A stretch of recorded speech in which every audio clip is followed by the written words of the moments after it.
Talk about some of these strong storms starting to fire up a little bit here in North Mississippi. We're at a total lightning count of 60 right now as these continue to build on up this afternoon.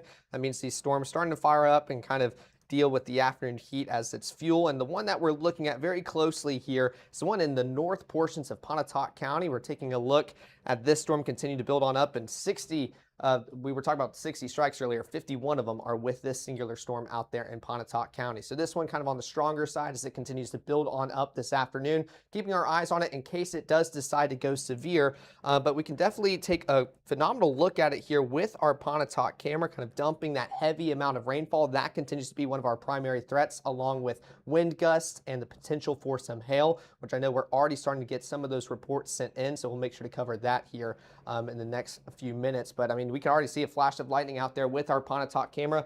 Blinding rainfall. I mean, that's all rain. That's not the cloud. You can see how it kind of starts to slow down a little bit further towards the left of this camera lens here, and you can see that storm just north of this camera. So that's what we're looking at right now. Again, it's going to be a little energetic with those lightning strikes, heavy amounts of rainfall, kind of blinding rain, which imposes somewhat of a flash flood concern across portions of North Mississippi for flood-prone areas.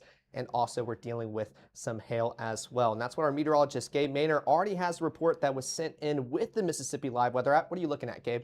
Well, Caleb, if my mic will turn on.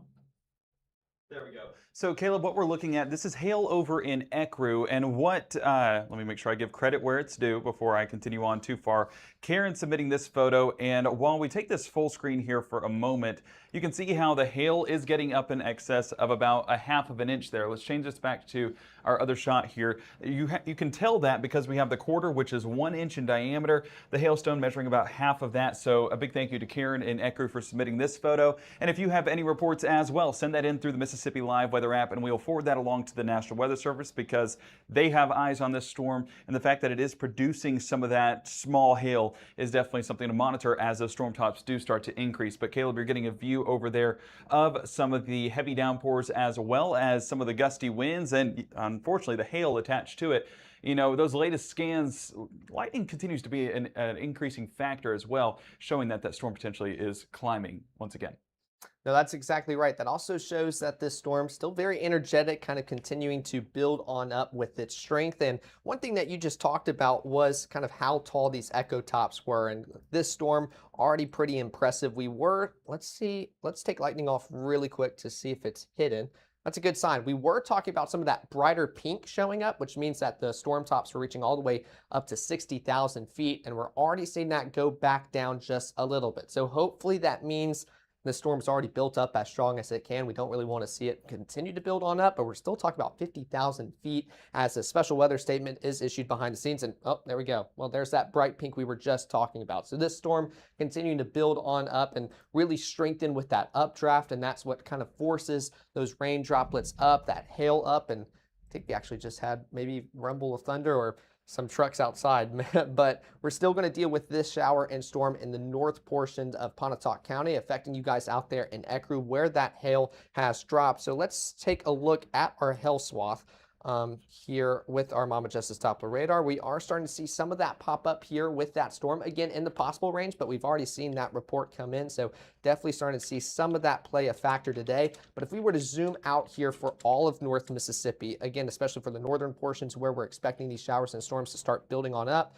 we're not talking about that anywhere else. It's only for you guys out here in northern Pontotoc County dealing with these storms as they continue to fire on up. As of right now, we're not dealing with anything severe. In fact, that special weather statement is set to expire within the next 6 minutes.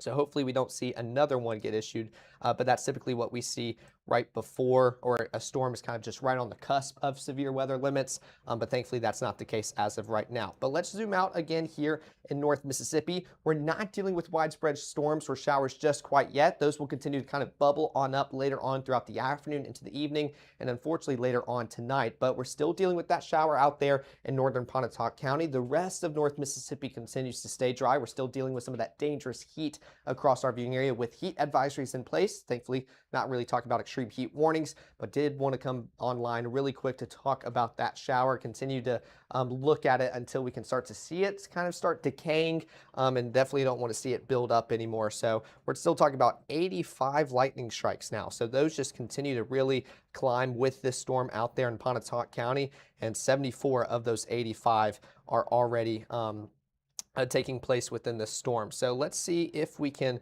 get that 3D mode and kind of take a look at how tall this storm continues to kind of build and climb up in the atmosphere. I mean, you can definitely tell that updraft continuing to suspend some of that hail core. We can try to take a look at that here, kind of splicing into the storm, and it's still, it's definitely a strong one, Gabe, and dropping some of that hail. Looks like you already have another report sent in. Yeah, more starting to come in. This is Judy in Ecru, northern Pontotoc, exactly where you're talking about, Caleb. So I want to push this full screen for a moment because what you're talking about with the updrafts is actually able to be seen through this picture. Pulling that back up here, you can see how we have that main stone there in the middle. Well, that's as the stone's initially going up in the updrafts. Well, then you get that outer ring around it, and that's another trip up through the storm, almost a life cycle of a hailstone, and that's where you get the larger hail, is those updrafts taking it back up through the storm and adding to some of that size once again. So this is a really cool shot there by Judy. They were able to see that initial stone and those rings around it, kind of like the rings on a tree, indicating the years that that tree has been alive. Well, this is the amount of updrafts that this hailstone has been alive through,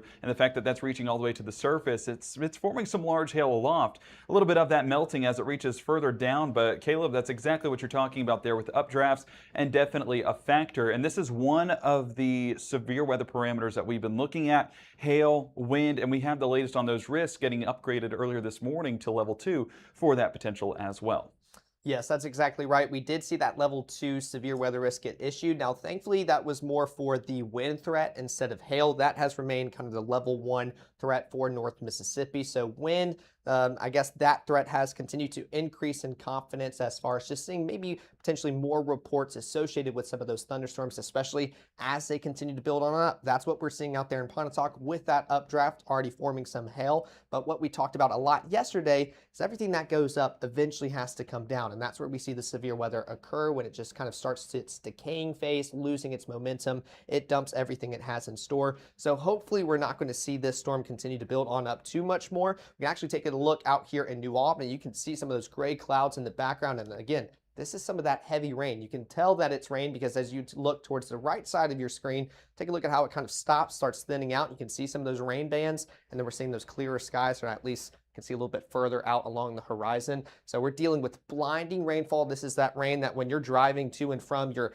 afternoon, evening plans tonight, it's one of the you're putting on the hazards and maybe even just pulling over until it moves on through. It is going to be pretty hard to just drive through with how heavy and fast this rain is falling. Now, I know some people were asking about, are there any more storms to be expected after this? I believe there will be more kind of throughout the afternoon, especially because this is the time of the day where we start talking about just the hottest temperatures, and storms like to feed off of that. And so we're starting to kind of already see almost what we saw yesterday when those storms start bubbling on up, boiling up across North Mississippi, and then we could see those try to reach their peak intensity. I know somebody else was asking, could we see these storms kind of intensify as quick as these storms? And let's kind of just recap that here so we can take a look at how this storm has developed. I think this is going to be very similar across most of our storms today. You can see that it's pretty much in northern Pontotoc County. If we go back an hour, that's where it started. So at 1:43, we can start to see some light showers affecting you guys just south of Ecru. This is around 1:43. And as we continue throughout the hour, it just starts to develop. It sits still, and it just sits on top of you guys out there in northern Pontotoc County, to where now we're dealing with this storm kind of reaching its peak intensity, or at least hopefully not developing too much more. But we're still talking about 92 strikes. So ever since we started this live cut-in, those lightning counts and strikes, they continue to climb. But that is why the risk for heavy flash flooding, or just the potential for some of these heavy downpours to cause some flood-prone areas to be at risk, it's because it's dumping this amount of rainfall and sitting on top of you guys for a long amount of time. This is not a storm system or pattern that we're in, that we kind of see a front move through very quickly and we just got to deal with that line for 10 minutes. You guys out here in Pontotoc County, I mean, y'all have been dealing with it for the past hour almost. So let's take a look at our rainfall accumulations, or at least our rain rate. We're still talking about extreme here with that pink and kind of lighter shades starting to pop on up. Again, I'm going to take the lightning off really quick, and we can pixel this really quick to see how much it's dropping. So over 6 inches an hour. So if this were to continue to just sit still, I mean, you guys are getting much needed rain, but again, we don't really want to deal with the severe weather component associated with some of these storms today. So that's why flash flood continues to be a concern, along with those wind gusts. I know Mississippi State's campus saw that yesterday. A few more of us here in North Mississippi witnessed that. Let's take a look at how much rain it has dropped so far. And this is over the past 3 hours. I don't want to include anything that occurred yesterday, but we really didn't see much happen this far north in Mississippi yesterday. So you guys, almost to 2 inches over the past probably 45, 50 minutes. So still seeing some heavy rainfall out there in Pontotoc right now, Gabe. And do we have any more reports starting to come in with the Mississippi Live Weather app? Well, we're having some reports. I saw Christy there in the chat mentioning that she was in the middle of this storm in Ecru. So if you want to provide kind of a firsthand account of what you experienced, then we'd love to include that here in just a moment. I do want to make it full screen over here for just a moment because, like you were mentioning, Caleb, rainfall, another factor with these storms that can potentially be impactful on top of the hail, on top of the wind, and on top of just the heavy rainfall. All of those threats going to be encompassing that threat throughout this afternoon. I did see a few folks in chat asking, well, hey, what about my area? What is this going to do? Is this going to spark additional development? What we've seen Monday, Tuesday, Wednesday is boundaries form off of these storms. And so like I was talking to a few folks today, Caleb, if you put this on a loop, go about 30 minutes here. Okay. And what you're going to see with this specific storm is how it's branching off one of those outflow boundaries, and that's going to allow for additional development right there to the south of the storm almost. And that might make this a little bit more outflow dominant. Zoom in on that storm a little bit tighter, Caleb. And as we see that cross Highway 6, that's also going to provide some of those gustier winds. I mean, it's not necessarily clearly defined there, but you get a decent look right along the outer edges there, the outer fringes around, along Thaxton, closer to Pontotoc, and eventually down there towards our friends there at South Pontotoc High School, Springville community. So we're going to be watching that for you, those gusty winds, but this is where additional development could take place. And this is a little bit further north compared to what we were tracking yesterday. So those that didn't get rainfall yesterday, now in that threat today, and a little bit of a heightened threat for a few more of those reports possible. So it's definitely something we need to take into consideration. Get to basically inside if you can. I know we're 2:47, so folks wrapping up the school day, trying to get home. I mentioned South Pontotoc a moment ago, North Pontotoc and Ecru dealing with some of those heavy downpours and thunderstorms. Drive with caution. Let these storms pass on by. While there's not a ton of movement to it, these should start to collapse as that boundary gets further ahead. We're still a good ways away. As you can see, the friendship community dealing with 113 strikes just on this specific storm. So drive with caution along Highway 6, close to the Walmart, and working its way into downtown Pontotoc. I know a lot of folks are going to be busy here in the next few moments, so be monitoring that. It's not necessarily severe, so that's why we wanted to cut in and let you guys know, but it is still going to be an impactful storm. Hopefully that alert never comes that it becomes severe, but it is at least something to keep an eye on. So Caleb, we're going to continue to track this out, at least until this starts to diminish a little bit more. I think it's worthwhile, especially with reports that we've gotten of some small hail in the area. So yeah, just continue doing what you're doing, letting folks know what's happening. I do see a few more showers up there around Tishomingo County, so we're watching that for you as well. It's just, if there's a storm to pick out, it's definitely this one in Pontotoc. No, that's exactly right, Gabe. And that's why I also wanted to zoom out here, because you guys in the comments were asking, what about your location? Could we expect more storms and showers to start developing? And since we got on, we were talking about this shower and storm out there in northern Pontotoc County, but we're already starting to see some more kind of bubbles popping up all across North Mississippi. You can see here down towards Webster, Choctaw, getting closer towards Oktibbeha County. You guys starting to deal with some of these heavier downpours. Again, not quite as intense as what we're seeing out here in Pontotoc, but that's how some of these storms start. They just start very little, very tiny. They just kind of form on top of your city and just continue to build up on that strength. So we are expecting this coverage to increase throughout the afternoon and evening hours. Of course, we're going to continue breaking that down as this continues moving through North Mississippi. But this one out here towards Pontotoc, that continues to be probably our strongest storm at this moment. Starting to see some more development out there towards Alcorn County. So since we've been talking about that Pontotoc one, let's just see how these other storms are behaving, especially out here towards Alcorn. I know this one has a few lightning strikes associated with it, but I don't know if we have quite as heavy of a downpour. Let's see if I can move this camera over behind the scenes, and then I'll have to search that one up. Let's see here. And Caleb, while you're doing that, I'm going to bring it over here for a Okay. moment because we do have pictures coming in from our Justin Mills with the North Mississippi Storm Chasers. Let me pull it back up behind the scenes here of some of those dark clouds moving into the Ecru area. This is looking out of New Albany, so this is the northern half of the storm, right along 15 there, traveling through Ecru and down towards Pontotoc. You can see the dark clouds moving through the area. The trees on the horizon almost shaded out because of how dark it is, showing how dense that rainfall is coming down. I mean, 6 to 7 inches an hour is what Caleb was tracking a moment ago. So if this remains right overhead, some potential of some isolated flooding is possible. But seeing those clouds increase and some menacing looking clouds, I'll say an SLC. I feel like this fits the criteria. So we're going to monitor these as well as a few of those sky cams. Caleb, I know you've been working on that, the latest positioning on some of these storms. So I'm going to toss it back to you so you can kind of show off what we're seeing out of Pontotoc this evening. Okay, perfect. Yeah, let's take a look out here in Boonville. Again, we're not going to see anything quite as impressive as that Pontotoc camera. This is looking north towards some of those showers affecting you guys out there towards Alcorn County, getting closer towards Tishomingo County. But as you can see, nothing standing out. That's always a good thing when we're looking at cameras. We don't really want anything to really look very scary like those SLCs that Gabe was just mentioning. Everything continues to behave fairly well out there in northeastern Mississippi, or at least the northeastern portion of our viewing area. But let's go take another look out here in Pontotoc again, as that storm just continues to be super energetic. I mean, take a look at this heavy rainfall, and you can kind of see it just continue to fall, kind of that sharp cutoff, just where that heavy band is before lighter rain and almost sprinkles are just, well, technically a few yards away from the storm, but it'll kind of kick out that rain as well, and that's what brings some of those heavy wind gusts. So that's something that we want to continue monitoring as the storm continues to develop, or at least maintain its strength. It's not rapidly intensifying quite as fast as what it was earlier, but it's still definitely maintaining it. Now, one thing I do want to say is we're not at least seeing a lot of lightning through the rain. Now, of course, that could also be a part of how blinding this rain is. Can't quite see through it much, but at least we're not seeing those bright flashes, and hopefully those can stay up a little bit higher in the sky, so we're not dealing with it down at the surface. But it looks like you already see some outages reporting here in North Mississippi, those continuing to climb.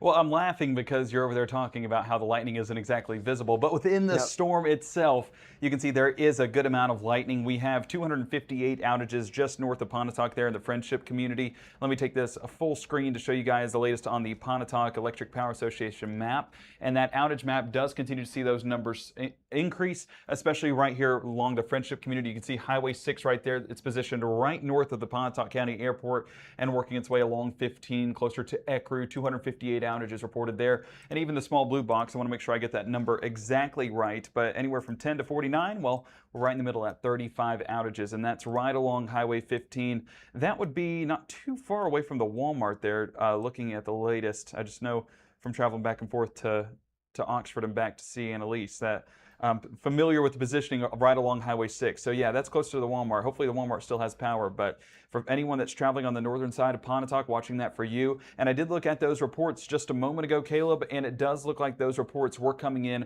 right in the heart of Friendship, where the core of this storm did move through. So if we're talking a fortunate thing, that's going to be where the largest hail will fall. And it wasn't up to 1 inch diameter, so I think not putting a severe thunderstorm warning out is on the wiser side. It's not fully up to severe parameters. Unfortunately. Oh, they just issued it. Okay, so they've seen an it. increase. Okay, see, Yep. so I go ahead and go against what you say and then right back at me. So there you go. So severe thunderstorm just getting issued. Caleb, what do you have? Yes, so this just got issued for wind and potential for some hail. Now, it was saying 1 inch hail, radar indicated. Thankfully, the reports you guys are sending in have not quite put it there that far just yet, so we're hoping not to see that actually occur. But wind gusts and hail continues to be a threat with this storm, and like you guys have mentioned, we've already started to see some of those reports, whether it's with that hail, some of that wind, some power outages. I know you guys were commenting about it flickering and going off out there in Pontotoc and the Ecru region. So this severe thunderstorm warning has been issued. Now, it is set to expire within the next 37 minutes. So we're going to have to deal with this for a little bit, as it's still very energetic. Our total strikes here within this frame is right around 129, and you can see quite a few blue lightning bolts. And this is one of the things I was talking about yesterday. When we see those blues kind of mixed in with a bunch of yellow bolts, that's actually a reason why they're different colors. We're talking about positive bolts. So we were talking about how tall and high these storm clouds continue to develop here in North Mississippi. And those bolts come from all the way at the top of that thundercloud all the way down towards the surface, and they can prove to be quite loud and hear those big booms kind of throughout your house and ring the windows and everything. So we're still seeing an energetic storm out there in Pontotoc. We want to continue to keep our eyes on that. So let's take a look at those echo tops like I was just mentioning here, just to show you guys how tall this storm continues to be. I'll take this off and we'll take our lightning off really quick so that way you guys can see just exactly what I'm talking about. You can see this red here. That's where our kind of tallest portion of the cloud is, and it's right in the middle. Kind of see that darker shade. That is up to 55,000 feet up there in the air. So that's where we can typically see this storm continue to maintain its intensity and its strength, because it's lofting all those raindrops and eventually kind of freezing it. That hail growth, like our Gabe Maynard was just mentioning, with those rings around it, it kind of shows you the life cycle of that hailstone and what the storm is able to produce. So we're still talking about a very tall thunderstorm. But another thing that I also want to put in perspective, when we look all across North Mississippi, you can definitely tell we're not dealing with that just quite yet, but we are starting to see some of these storms out there getting closer towards Eupora, starting to build up on that vertical development, and that's how these storms begin. So I know you guys were asking in the comments, could we expect more storms to intensify this quickly? I think that's kind of the storm mode, if this is even classified as a storm mode for today. Still pretty disorganized as these continue to pop on up, but once they do, they're going to feed off of this humid, sticky, warm air mass that we just are so accustomed to here in North Mississippi. So let's continue taking a look at that storm as it continues to push through Pontotoc County. Then I kind of want to take a look at some of these storms as those continue to pop up further on south along Highway 82. But of course, we want to focus on this warning as it continues pushing through Pontotoc County. And I say pushing through, I mean, it has been very, very slow. It is going to be rough to let's see kind of if it's moved much over the past hour. I think most of that rain's kind of being carried down with the updraft. So it's around just between, yeah, Highway 15 278, and it's only, let's measure that out. It was right around, I mean, it's barely moving. I mean, we could go maybe 5 miles an hour and try to lengthen that out just to give a good heads up. Now, I'd say that we're going to deal with some of this rain already in Enville, Longview, but we're not dealing with the overall intensity just quite yet. It's going to be with that kind of core, these brighter colors you're starting to see. So we're going to start from back here and kind of push it out. We'll go 10 miles per hour to give you guys a heads up, and let's see if I can extend this. If I remember watching this right, we'll go 20 miles. Let's see if that works. There we go. All right, let's take a look at this. I'll frame it up for you guys, that way I can get out of the way and you guys can see. So we're talking about maybe Praise Acres at, well, we probably don't want to go that far because these storms aren't going to live that long. So 310 around Rough Edge, Fawn Meadows 349, Firs around 350. And then we're starting to talk about 4 o'clock by Country Oak Estate. So not dealing with anything quite as long-lived as that. So again, these are very slow-moving storms here in North Mississippi, but still very impactful with these heavy wind gusts and the potential for some hail that you guys have already started to submit into the Mississippi Live Weather app. So let's continue to use our Pontotoc camera as that storm is probably inching closer and closer. I mean, take a look at just how heavy that rainfall continues to be. You can see it start to kind of almost that rain foot kind of creep out. That's going to bring some of those heavy wind gusts that could knock out some of that power, but blinding rainfall that we really can't see quite as well. In fact, you can kind of see where the major kind of storm is, a little cell off to the side, or kind of just some lighter showers, but we're still talking about those heavy wind gusts as it continues to move through North Mississippi, and also definitely energetic. Now, can't quite see it through the blinding rainfall, but as we're already talking about power outages and what we see on radar, lightning, definitely not a question with this storm. So let's continue to put that back on, because I know I took that off earlier so we could look at one of our products. We're up to 134 strikes. I think when we started this cut-in, we were only at around 60. So we've pretty much doubled with these total lightning strikes here in our viewing area. Let's go south really quick, because we are wanting to cover all of North Mississippi and starting to see some of these showers and storms pop on up. You'll notice that maybe a few strikes are out there. Again, not quite as energetic or intense as what we're talking about with County, but these are how these storms develop. They start off very small, kind of like the little engine that could, and just continues to chug along and just feed off of that warm air mass that we have here in North Mississippi. In fact, we can back this up just so you can see how these storms have developed. Again, we're not talking about anything at 2:30, but as these storms start to kind of pop on up, we're talking about some of that heavier rainfall closer towards 2:45.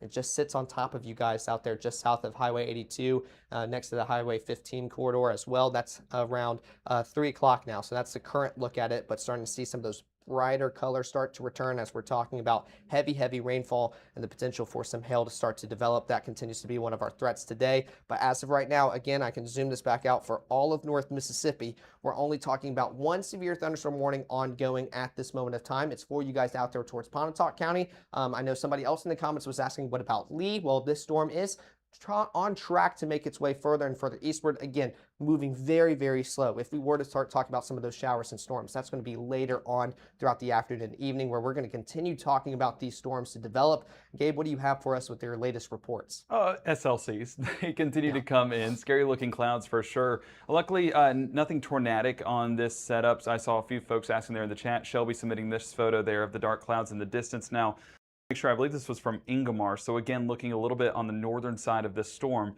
this continuing to move through Pontotoc County as we speak. But Caleb, I wanted to say, with this storm, something that we've seen, while it does have a west to east movement, you get that outflow boundary to form, and that's where it does have almost a southern building to it. It's a unique setup that we see around this time of year. And so while these storms do flare up and you think, well, it's headed my direction, if you're more than 30 minutes away, it might not hold together. And I think that's also why the National Weather Service only went, 37 minutes whenever we started going live on it, or at least whenever they started to issue it. We've been live for a little bit longer. But as we track that out, we're not going to see long-lived warnings, 30, 45 minutes max before these start to dissipate out. And then we're going to see kind of some adjustments on those warnings heading through the afternoon, similar to what we saw yesterday, those pulse thunderstorms almost cycling through. And as of right now, that's still the main storm to watch for. But as that outflow boundary builds south, I'd be curious to see if down towards Chickasaw County or down towards the Golden Triangle area, how that'll fare later on this afternoon.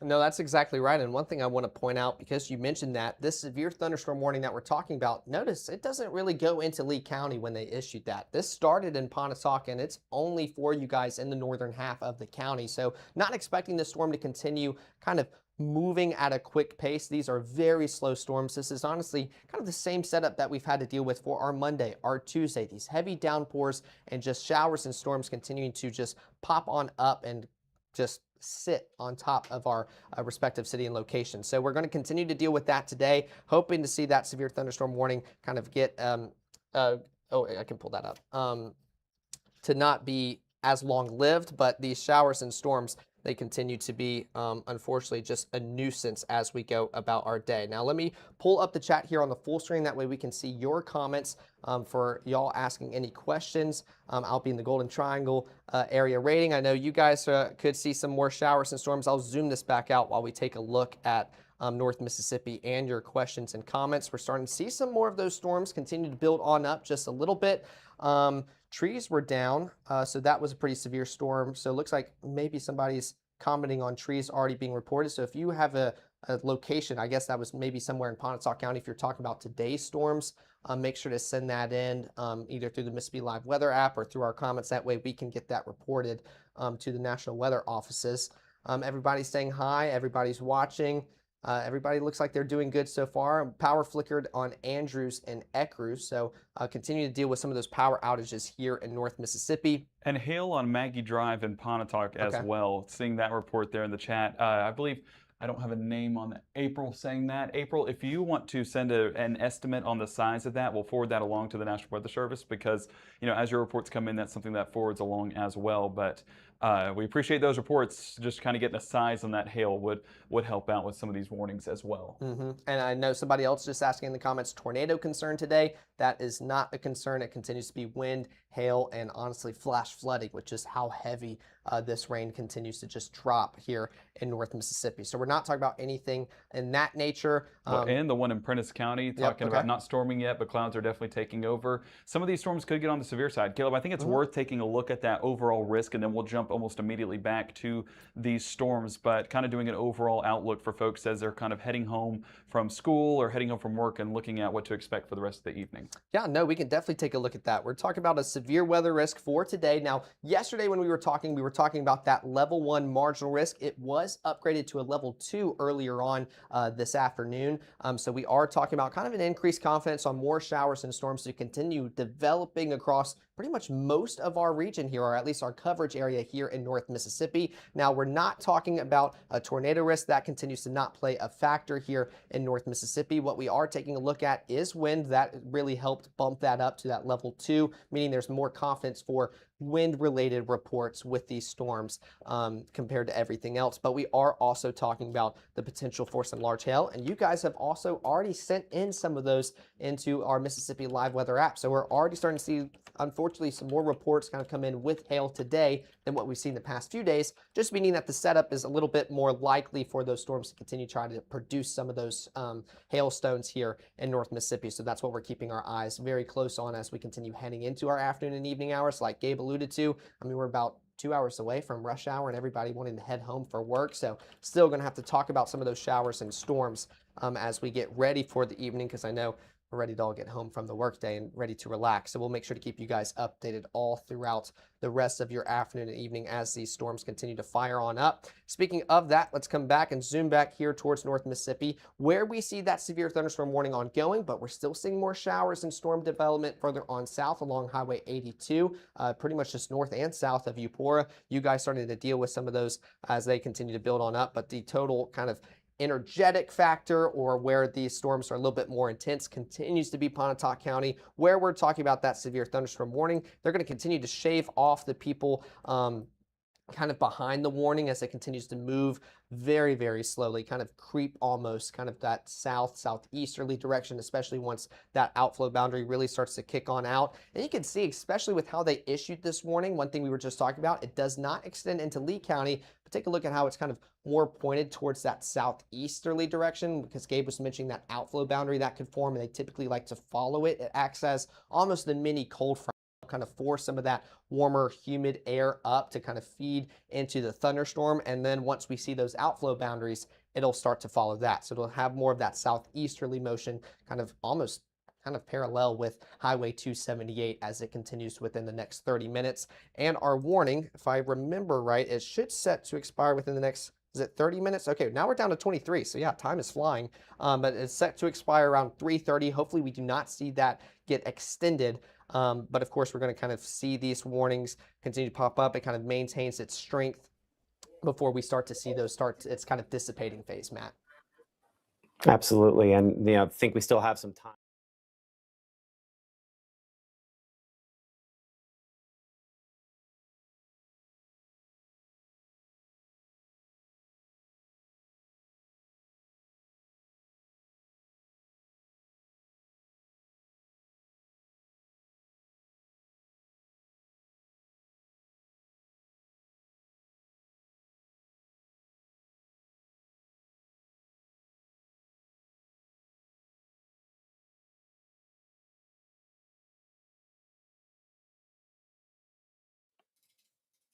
I don't know why that did that. Give me a moment here to try one more time. I don't know why that decided to do that. So let's try it one more time here for something. See, that looks fine. That looks fine. Weird, quirky thing. Sometimes that happens, I guess. Okay, let's go and reset things here. I'm Chief Meteorologist Matt Lawpon alongside of meteorologist Gabe Maynor and Caleb Edelblut. I think we've got the bug out of the thing here, trying to figure out what it's doing on the microphone. I have an idea what that might be, and I'll try to clarify, clean that up here in just a second. But right now, again, on Mama Justice Doppler radar, showing the heavy precipitation and some gusty winds out of this as well. Again, hail, we're still awaiting more of those pictures that you guys can send in and share with us using the Mississippi Live app. Again, free and available for all those various different devices there for iOS and Android devices. Like, subscribe, follow, download. This is not really a tornado scenario here today, but we're going to get some of these isolated spots where we get some strong gusty winds. It's been the case the last couple of days. Send in your pictures as those come into us as well, and we appreciate all of you guys who do tend to share those with us. I see Gabe over there checking for power outages. One thing we again have not had many of today, as he is kind of looking on the broader scale there, but the numbers are starting to increase just a little bit more there. Gabe, where are you looking? Yeah, so this is still in the Friendship community right along Highway 15 where we're getting reports coming in. 258 outages, the bulk there. This will be above Highway 6, again, trending north into the Friendship community, as well as 36 outages. This will be just north of the Walmart. I don't believe the Walmart's included there in Pontotoc, but either way, as we're working our way north into Ecru, you can see Ecru right there at the top of your screen. So we're just south of Ecru, just north of Pontotoc, kind of sandwiched between the two along Highway 15. But the good thing is those numbers have not come up despite that severe thunderstorm warning being issued, but these do take a second to start to populate in. So if you do have any of those reports of power outages, make sure to call your power cooperative, let them know, especially if you're not in any of these locations on the map behind me. And if you're outside of this and you're experiencing some power outages, let us know down in the chat as well. And I see that a lot of folks starting to say over at the Three Rivers Regional Landfill in Pontotoc, pea-sized hail. A large part of the hail has remained below an inch, but with the storm top still 55 to 60,000 feet, some larger hail is not out of the realm of possibilities, Matt. Appreciate that. Our meteorologist, Gabe Maynor. I'm going to keep my eye over here on the audio, make sure we're good when we go back and forth on some of these as well. Appreciate that. Again,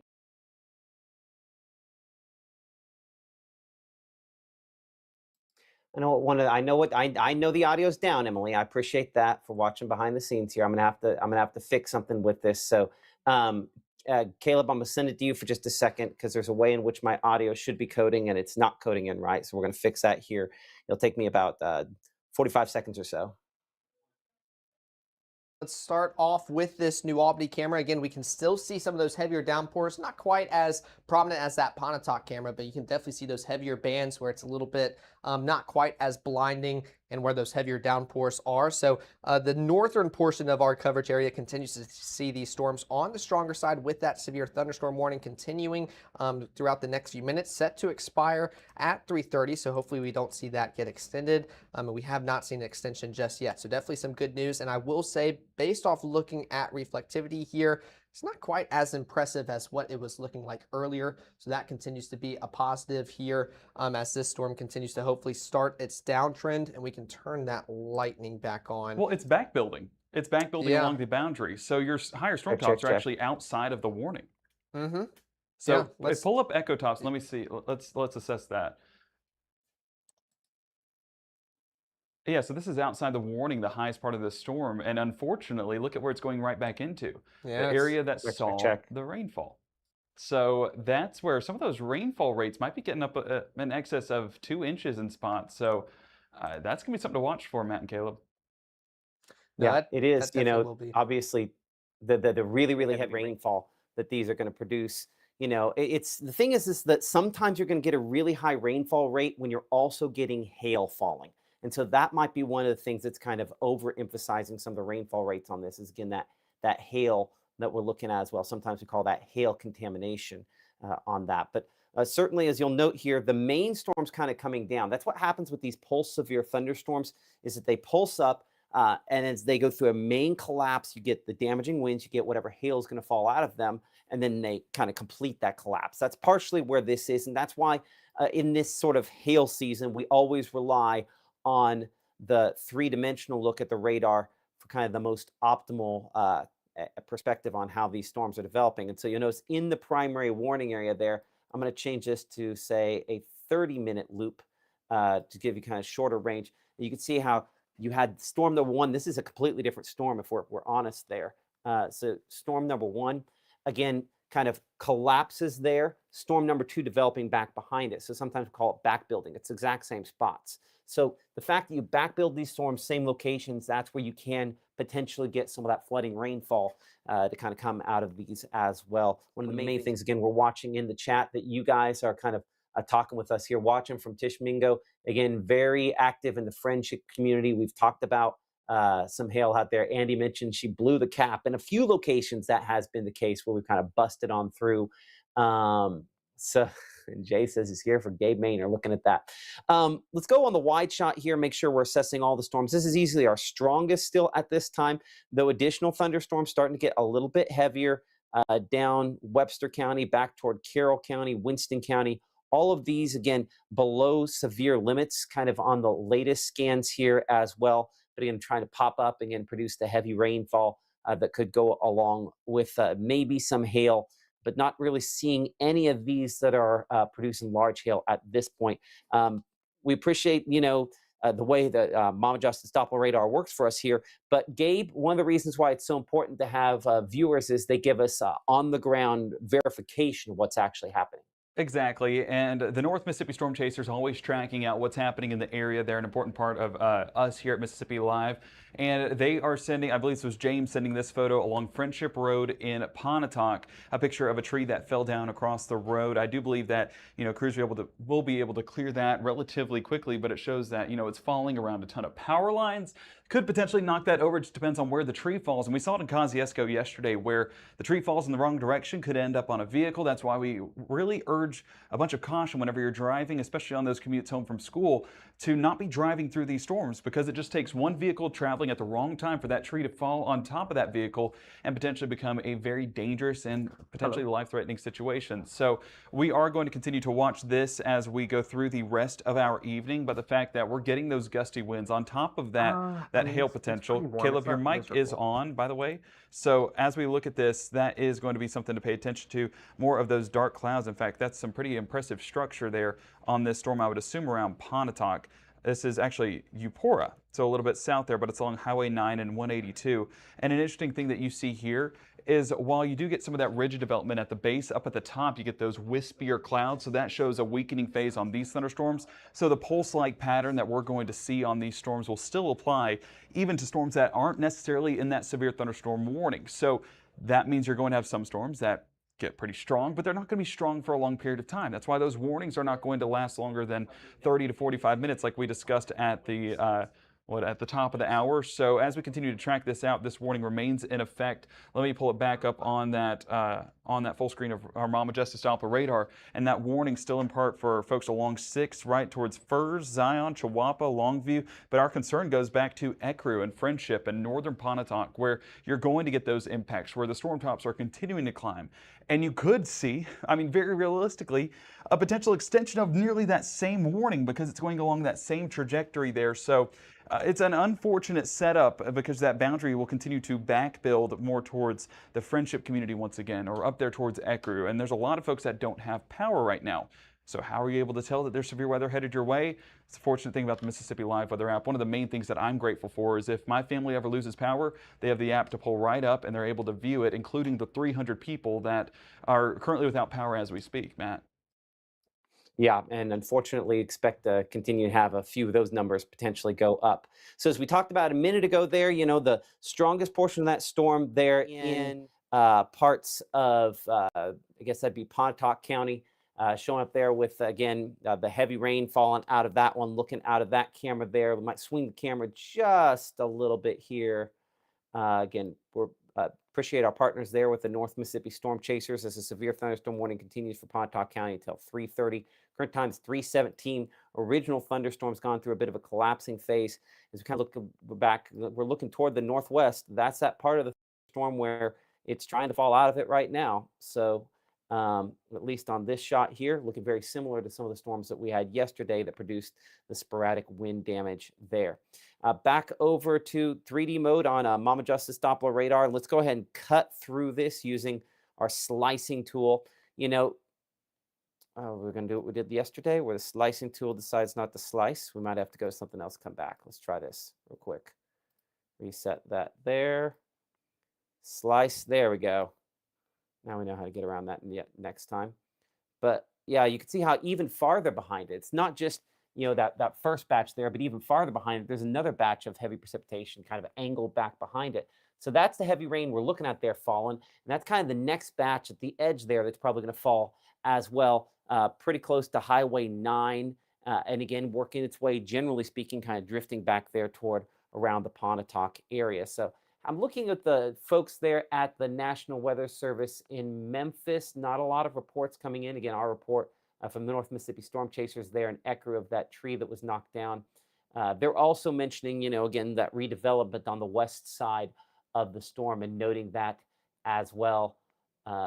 Certainly looks, again, pretty heavy with those thunderstorms out there at this time on some of the pictures that they are sending in as well. Let's check the chat from what you guys are sharing with us on various social medias and everything. Appreciate y'all for watching. Veterans in Tupelo, you're still in good shape from these storms that have largely collapsed as they get closer. What time to Belmont? Honestly, the answer for Belmont might not be a whole lot, though we do have some rain that's kind of developing up in the far northern portion of the state up there. It still remains somewhat spottier up your direction versus what some other folks are contending with there. But yeah, in general here, continuing to show what is sporadic thunderstorms, but our heaviest one, again, prompting that warning, and only about 10 minutes left on that warning there. I'm going to send it back to our Caleb Edelblut in our Tupelo studios here again as a severe thunderstorm warning continues for parts of Pontotoc County. Caleb? Yes.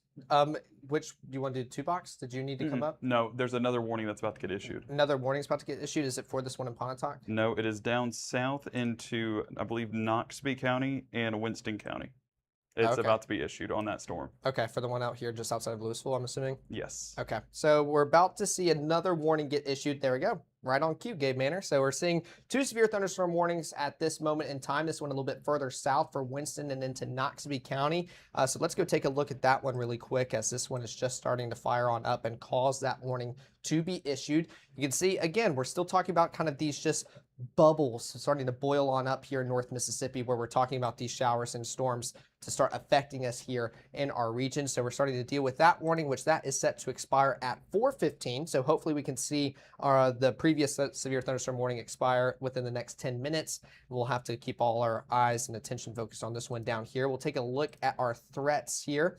Again, it's going to be wind and hail when we're looking at this. You can see some of that light pink starting to pop on up. Again, the smallest portion here on our scale, or at least the lowest confidence. So again, hail will be a threat with these storms today, but wind probably will be more of a concern and kind of at least more related reports if we were to see those continue to come in. But we've already seen power outages and some hail up there in North Mississippi, or at least in Pontotoc County.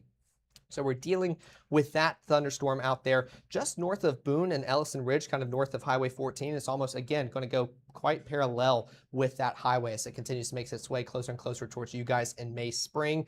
But again, not quite as, I'd say, prominent or as intense as the storm that we were just covering in Pontotoc. We can take a look at our lightning. Not quite as energetic either. Within this total frame, we're looking at a total amount of 27 strikes within that storm. So still a little bit energetic. You're going to hear quite a few rumbles, and wouldn't be surprised to see that lightning count continue to increase throughout the next few minutes as that storm continues to fire on off. We can take a look at our rainfall rate too. I don't think it'll be as crazy. Yeah, there we go. So we're not even talking about any purple or kind of lighter pink shades starting to pop on just quite yet, but still blinding rainfall continues to be a threat here in North Mississippi. Let's take a look at one of our cameras down here. We should be able to get a view maybe with our Macon one if it's facing the right way. If not, next time I'll go behind the scenes and we can start to change that. But for us not dealing with any showers and storms, I mean, we're dealing with these toasty conditions. 100 degrees, so triple digits still in the forecast for a few of us. Feeling like we're up there, 108. So why these rain chances are pretty important here in North Mississippi, and why we want to know whether or not we'll get affected, whether or not that's severe weather related, or just anything to help kind of make us feel a little bit better. So let's go take a look back up in Pontotoc, because that storm continues to be probably on the stronger side compared to our 2 warnings here. And I mean, we can see, I mean, all the lightning associated with this storm as well. Let's turn off the lightning yet again, because it just continues to honestly blind yeah, I think we us. can understand. It's pretty energetic. So. Yeah, no, definitely energetic. Let's continue to see that hail core and everything. Of course, we can see that rainfall rate. But going back to reflectivity, yeah, it just continues to back build almost with everybody. And this is honestly where the storm started to pop on up, just south of Ecru, kind of between Highway 15 and 278. So you guys saw the beginning of this storm. Honestly, most of the storm as it barely kind of moved south-southeast, and it's starting to make its way back towards you guys that have already caused some power outages. So that's another thing that we want to continue to monitor here in North Mississippi as that storm continues to fire on off here just outside of Pontotoc. That warning set to expire, but there we go. There's that new one right at 4 o'clock, or at least set to expire at 4 o'clock. So starting to see that back building kind of trend continue for this storm as that warning got pushed back a little bit further west as that storm continues to follow that boundary ever so slightly, continue its intensification, or at least its intensity throughout the next few minutes here as we're continuing to see that here. So let's take a look at our threats again, and we'll take a look at our hail swath. I'd be curious to see what that's looking like as this storm has been just sitting here for quite a while. Again, yeah, it's just back building right where it started earlier. So for those out there in Ecru, Friendship, I know you guys have already sent in several reports of that hail and anything that has occurred out there for you guys. And unfortunately, we could start to see that a little bit again within the next few minutes as this storm continues to bring some of that severe weather here in North Mississippi, Matt. So that storm definitely one to keep our eyes on as we now have 2 of those warnings here in North Mississippi. Absolutely. So I might as well let digital me handle it. The National Weather Service has issued a severe thunderstorm warning for your location for a storm capable of producing damaging winds or large hail. We recommend seeking shelter in a sturdy building and staying away from windows. Repeating, you are in the path of a severe thunderstorm. This message comes from Weather Call Next Gen. If you'd like to hear this message again, please press 1. And so that, of course, we talk a lot about weather call. That's an example of one of those weather calls as I'm working on some stuff behind the scenes as well to make sure everything is working just right. You get that phone alert there again to let you know, breakthrough. Like I think our app does a great job. One of the issues with phone call is it kind of breaks through all of the nonsense of alerts that come through. Like right now, again, push coming in a second ago, let folks know that we're live. I think these are important things. Phone call breaks through the clutter. That's the reason we do it. Does come with cost to you. Making phone calls still comes with a cost. But appreciate, again, all the folks who have gone with us on those alerts, like weather call there. Gabe and Caleb, again, back in the studio, have been tracking this very closely as we've been talking about. Let's go ahead and kind of reset things here for a moment. As we look on kind of a wider shot here, this one storm again has prompted a new severe thunderstorm warning until 4 p.m. It's one of 2 warnings out there. Hail, I would say, along with wind remain the main factors that these storms could produce. The storm that is...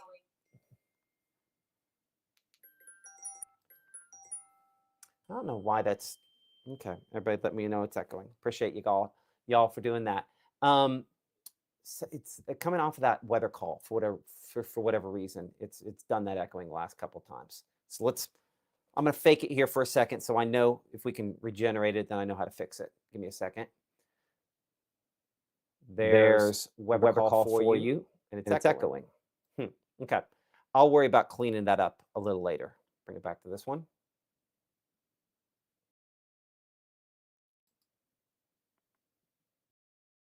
Okay. There we go. So as we reset things here, you'll notice not as much of a hail potential on that southern storm. And I'd say in both cases, the wind remains the most likely impact. And now a new severe thunderstorm warning that has been, that's been going between the 2 of them there with the additional stuff. So hold on. I think so everyone knows we've got the echo cleaned up, and I appreciate all the folks texting me to make sure that I know what we've got there. Again, that new severe thunderstorm warning up here for parts of Lee County. And of course, we have the newest one issued just a moment ago here for parts of Oktibbeha, Clay, Webster, and Choctaw counties. That in effect until 4:30 p.m. And then, of course, Winston and Noxubee until 4:15. These are going to be trying to produce downburst, strong, gusty winds where they are the strongest. And the interesting thing about this cluster of storms here that's produced this latest warning is it does not hardly look like anything. I put on the lightning strikes on this. I mean, it's 25 lightning strikes, but it's not necessarily what you see initially on that lowest cut that makes a difference. It's when you kind of augment what's happening aloft, and that's where, again, there's some stronger winds potentially up there aloft forming on some of these thunderstorms, and eventually try to get those a little closer to the ground. But certainly a possibility we could have, obviously, some issues with the strongest of those if they continue to kind of go through that strengthening phase there. As we send it back to Gabe in the studio here for a moment, I want to check on, again, how many reports we're getting out of this. And Gabe, I have not had a lot of reports in the last few minutes. Most of the reports when we're talking about hail haven't been quite as large. Reports through our Mississippi Live weather app have been relatively tame since those hail reports initially came in, but the lightning, yeah, that's where the impacts are still being felt. Let me adjust this here behind the scenes so you have a better view of this, because that number has significantly increased. This in an area that has already seen those outages take place. Initially, we were getting just south of 346 there in Ecru. Now we're extending it all the way into Union County. That's closer to the southwest portion of Union County. And as we move into, well, that'd be just southwest of New Albany, so we're watching for that as well, including that. I guess we're not going to exclude it here. It's just not as much of a notable outage outage polygon. We're 36 outages there just north of the downtown area of Pontotoc. And either way, these outages have increased, and that's still something we need to watch for getting into those next few moments as that storm still remains at a pretty strong rate. But out in Kosciuszko, a few more outages starting to form. And this one, I was trying to look back on radar for a moment to see if this was weather related, but either way, weather related or not, some of those outages starting to take place just southwest of Kosciuszko. This would be south of Highway 12. And as I was looking around the area, we do have that severe thunderstorm warning in place for Winston and Noxubee County. I'm glad to say that we do not have outages being reported on our East Mississippi Electric Power Association outage map. And as I looked at 4 County, one of the things that we've been looking at a lot yesterday, that outage map continues to look more tame than what it was yesterday. I'm just showing you the hill because, of course, they have those outages over time. You can see right over my shoulder how those outages got in excess of, what, 1,700? And then we were able to mellow out overnight. Appreciate those power crews for the hard work that they do getting us back restored before the heat built in again today. But as we've gone through today, I do expect some of those outages to start to climb. Of course, we're watching that severe thunderstorm warning moving through Choctaw and Webster County, including that one down south there towards Winston and Noxubee County. But I would say the folks that are being hit the hardest right now is up in Pontotoc, as those outages now surpass around 710 for that total count. They do indeed there. Appreciate that. Our meteorologist, Gabe Maynard. Hey, Caleb, I got to take over that computer there to control that. If we can pull up Hascams on a different computer to control that, let's try to do that if we can. So our main severe thunderstorm warning for locations there in and around the Pontotoc area. As we're looking here again around Pontotoc proper, this storm, again, probably our tallest, and it's kind of the same spot where we're sort of generating stuff there kind of on the western portion of town. Our True Shield hail threat there continuing to show, again, the potential for some large hail out of this. As we kind of take off all of the lightning data here for a moment, we're not quite all the way to the probable on this, but again, we've still seen some reports, again, of hail out of this, and I think this is the most likely spot for some of that to be occurring. We don't have a well-defined downburst signature on here at this moment, but certainly I'd say near Possum Trot, obviously. Someone mentioned the Three Rivers landfill. That's one of the spots where that is the most significant at this point in time. I got to take this here real quick as we're kind of checking with some chasers behind the scenes. Send it over to you at the chroma key there, Gabe. Appreciate that, Matt. And yes, we do need to continue to monitor this storm. Having the reports of hail earlier on and still getting a decent return on our True Shield roofing hail swath, that continue to be in the possible category, but I would say it's not far away from the probable category, which would indicate more of those 1-inch hailstones. So as we kind of break this down 3D, I do think that's worth our while to kind of cut into the heart of this storm. So looking at that might take a second to do. We can see those storm tops at least increasing, and then we'll cut into this storm more in detail to kind of see what's inside the storm, and I can tell you it's at least some small hail. So over that 30-minute loop, really watch how this climbs in the sky due to those strong to really get going. Make sure that we've not lost anything there. Okay, we are still up on the stream. It does just look like my screen might be down. Yeah, he's doing There we go. something. Okay, I think it's back up. There we go. Give me a second, Gabe. I'm trying to fix something here. Okay. Well, it does look like we at least have that shot for now. So as we track those storm tops, we're still increasing in height, and that shows updraft still dominating this storm and increasing that potential at perhaps some strong development with those gusty winds and the heavy rainfall as well. Now, one thing I want to do here real quick is take it back to our 3D mode, and I'm going to slice into this storm, and we'll see how that hail is developing over those last couple of scans. So bear with me out, and then we're going to do a cross section through this storm.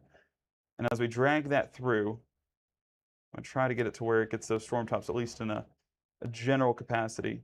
Now we're not, oh, there it is, there it is. Now we're at where that storm is. So you can still see that hail aloft at the top of this storm there as it's continuing to strengthen. It has not fallen out just yet, so that's probably why we've not gotten a ton of reports there north of Pontotoc, but where it's going to fall out, Friendship Community, south of Ecru, very much aligned in that same capacity. And also what we're getting with that is a flood advisory being issued because of that heavy downpour occurring in the same locations. As Caleb and Matt have been talking about, some of those rainfall rates getting in excess of 6 to 7 inches over an hour.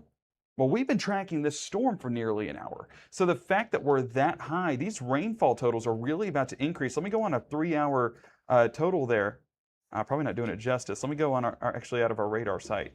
Yeah, right there, just south of Ecru and north of Pontotoc in the Friendship community, we're starting to get in the yellows. And those yellows and oranges, let me bring on the latest scan. Let me try to get that bullseye for you. 3.1 inches, and that's in the past 3 hours. I would argue that's in the last 1 hour. 1 hour, you get 3 inches of rainfall. That's going to be some flash flooding concern for sure. So that flood advisory, that's in effect. Well, let me stop querying that flood advisory in place until 6:30, and rightfully so, because we're not done with the rainfall just yet, and you're seeing that continue to climb as those latest scans do come in. So heavy rainfall going to be a big factor. Let me bring it back to those rainfall rates to see how heavy that is coming down once again. And whenever we see whites, that's where the extreme category comes into play. Matt, 7.5 inches an hour. When you track that for an hour, it starts to add up to quite a bit, especially in those same general locations.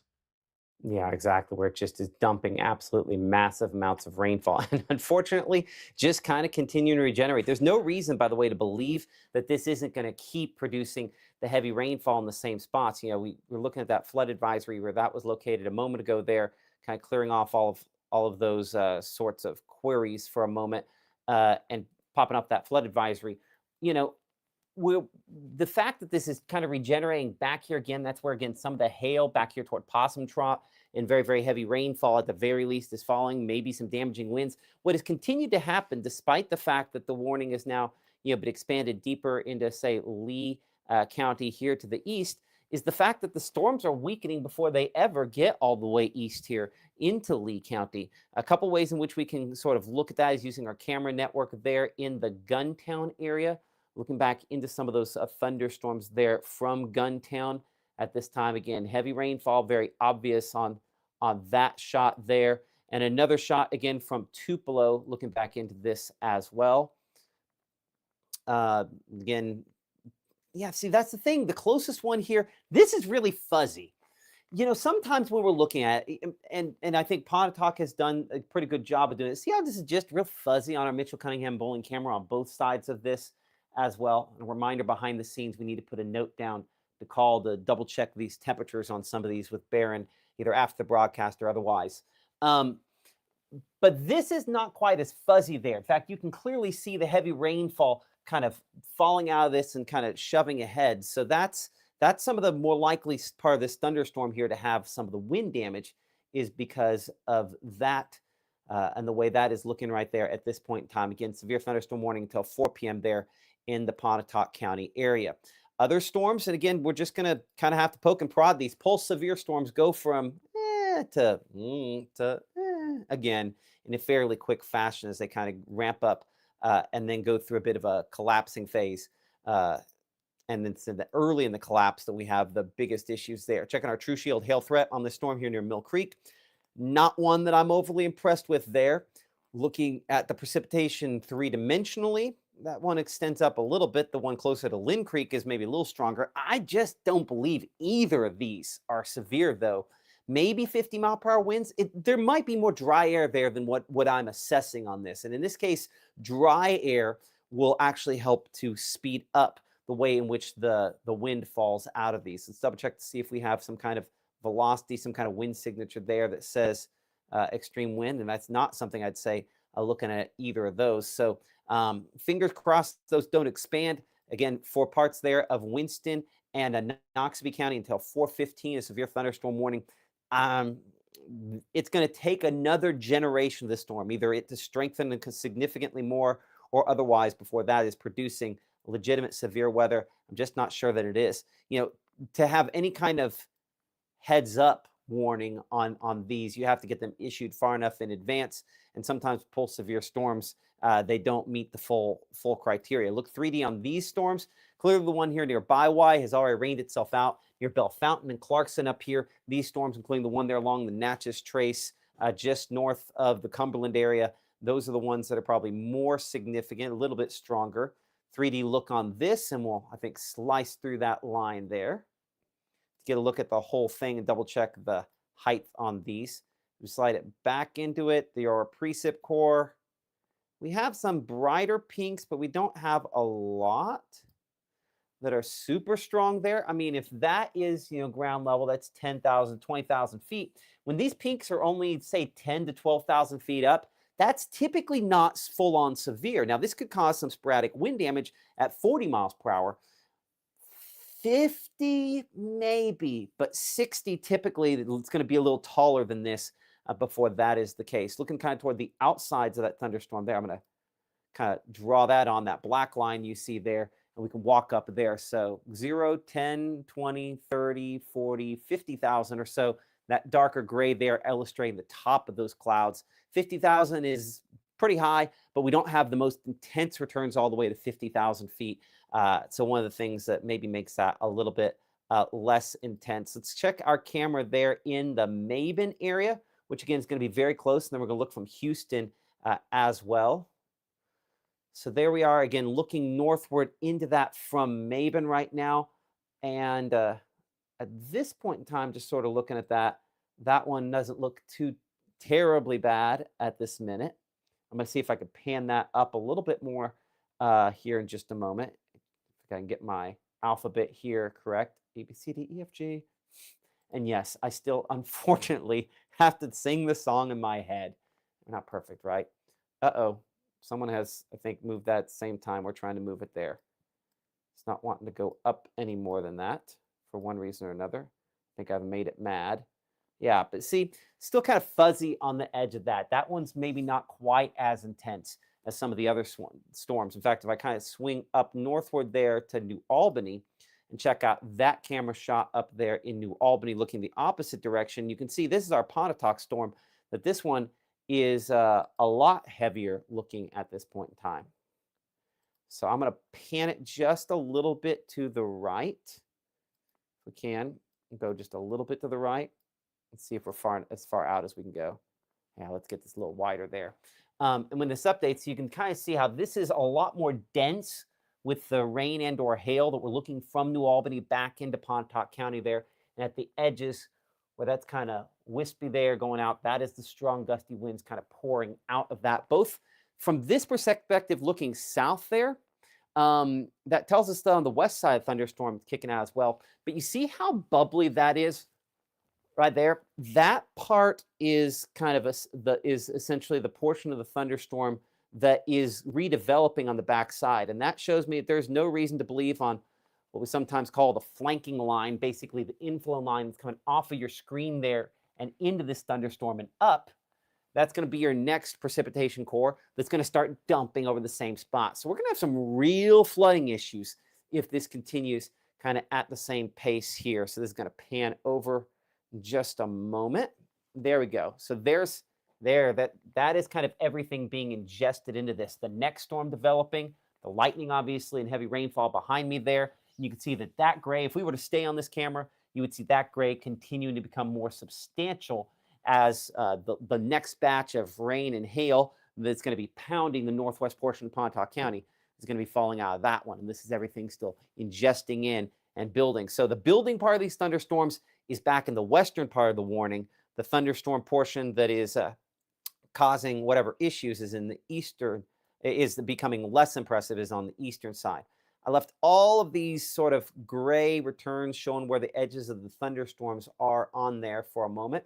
And as we slide up here close to the storms around Good Food, well, does look like now just on the south side of that warning, we're starting to get a little more. Let me cut out the tops of the thunderstorm for a moment. Yep. And in northern part of Chickasaw County, that doesn't look like much. And this is why especially in non-tornadic weather, non-tornado weather, I try to stay on this a lot because it allows us to sort of see everything all at the same time.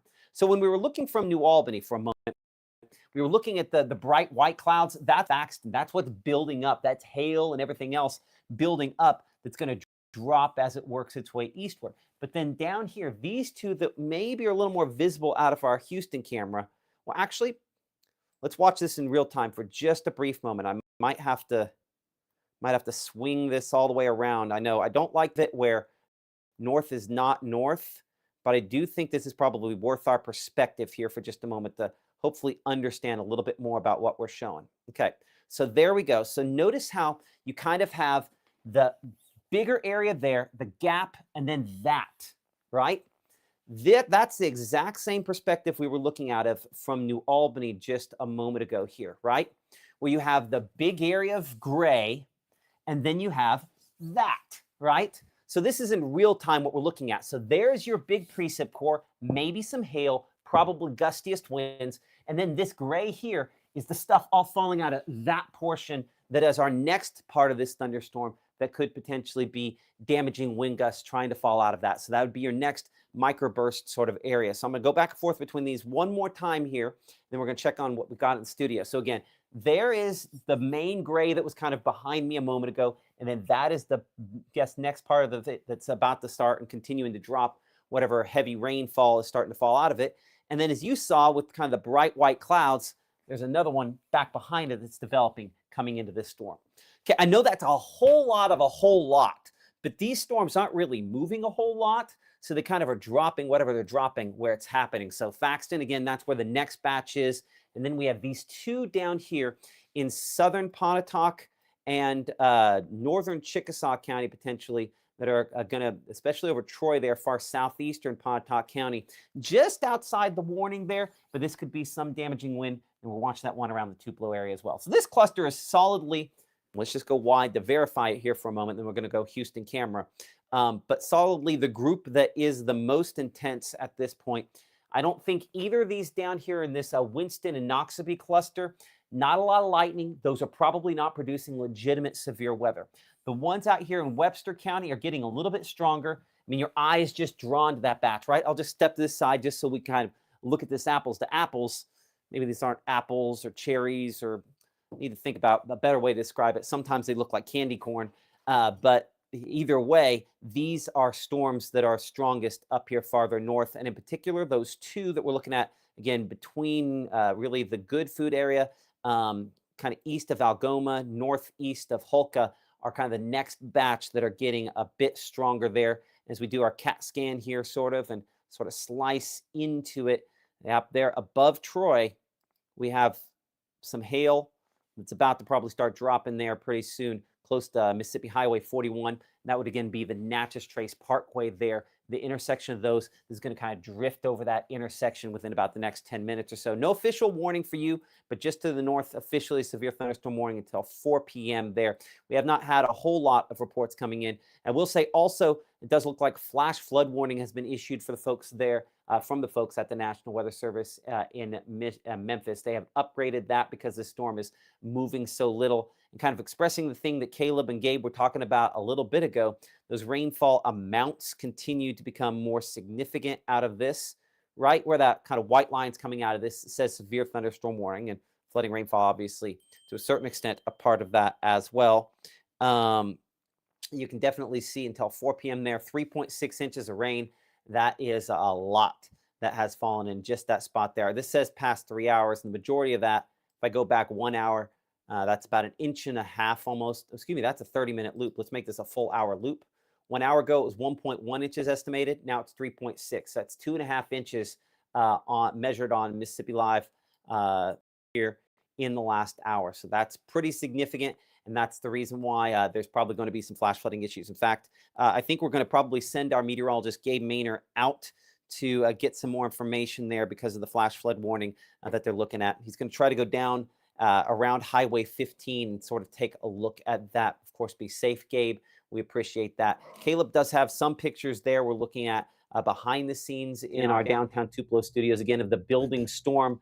Where's that one at? This was one that Gabe had pulled up earlier, but one of the things I wanted to talk about that I'm seeing a lot in the comments is several comments have been talking about a lot of damage on Possum Trot Road out there in Pontotoc and Ecru. And you guys have received this storm kind of almost twice at this point as it formed on top of you guys, sort of back building behind. So I know there was a report saying that a tree went through their son's room out on Possum Trot Road. Lots of damage down Possum Trot. So that continues to be an area I think a lot of people are already seeing and reporting that damage. Somebody else here, I think that's Jesus saying in Ecru Road. So lots of damage, unfortunately, coming in. And I'll keep my eyes behind the scenes if we get some of that through the Mississippi Live weather app.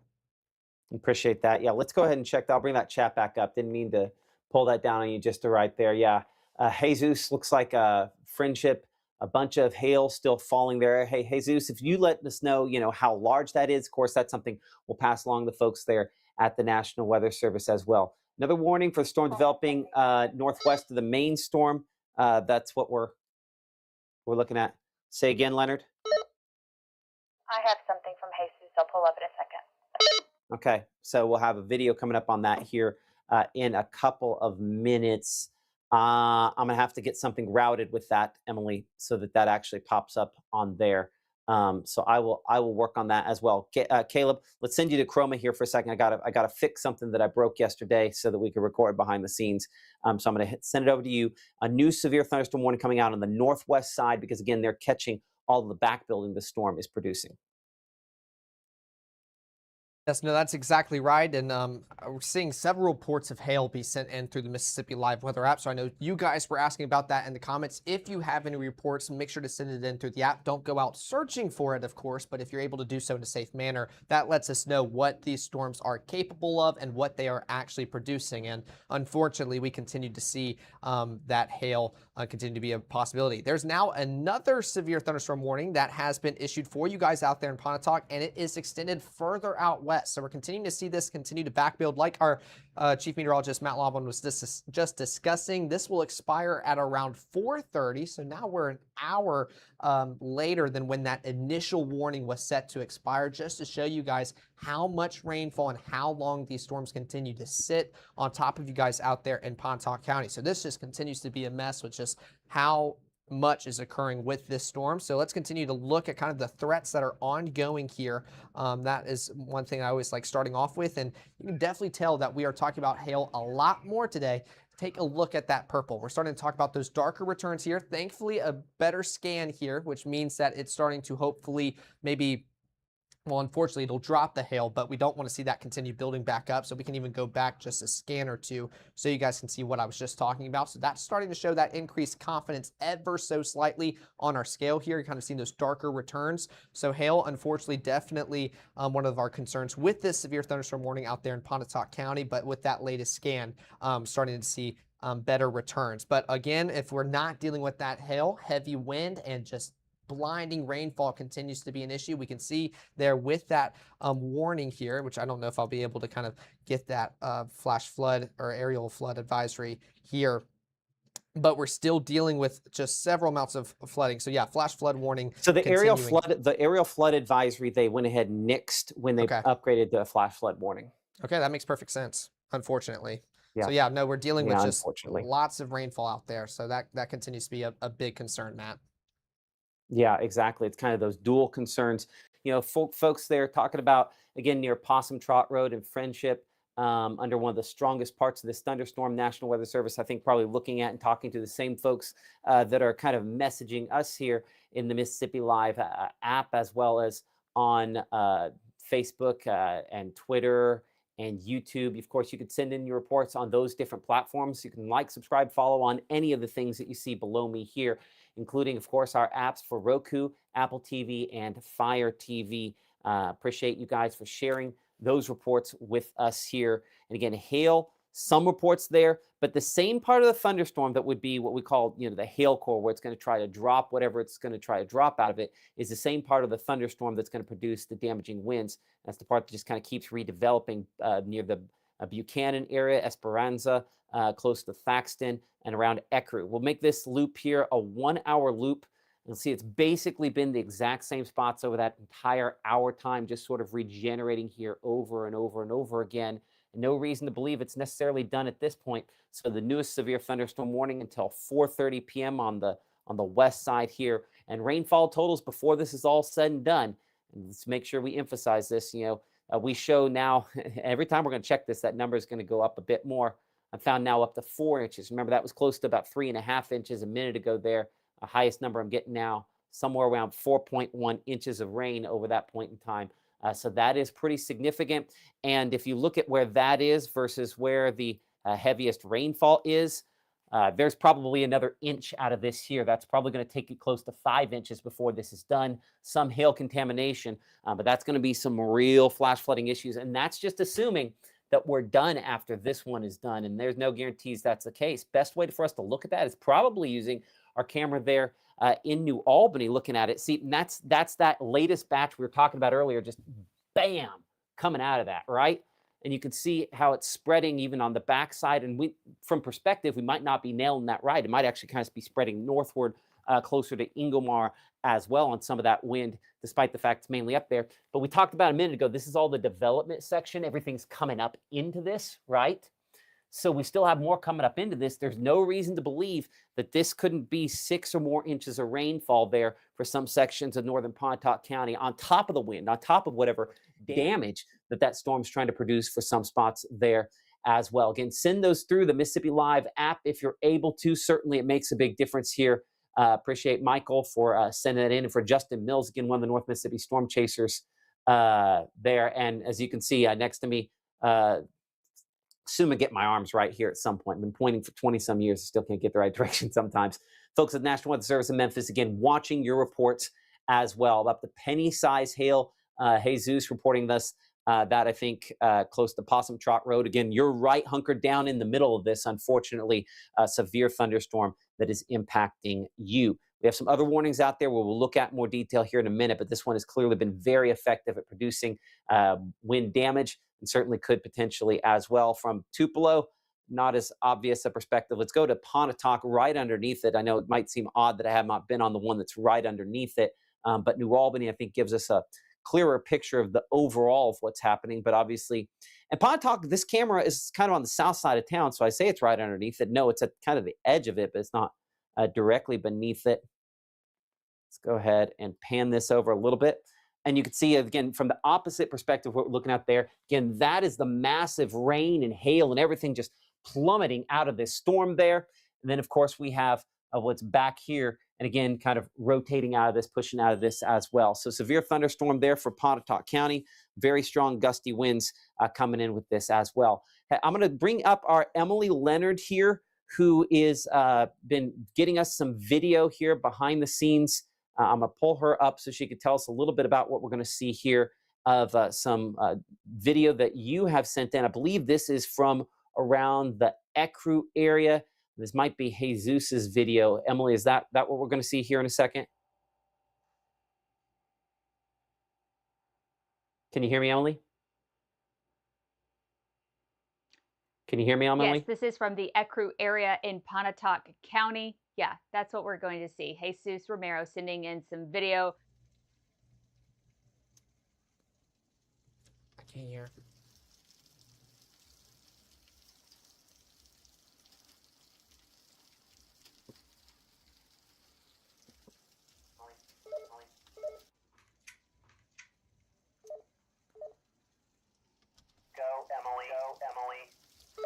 Okay, so I'm going to try this again. Sorry about that for the delay. This video coming in from Ecru in Pontotoc County. Jesus Romero sending us this. You can see the heavy rain, but every so often you can see just those little bits of hail that are in there.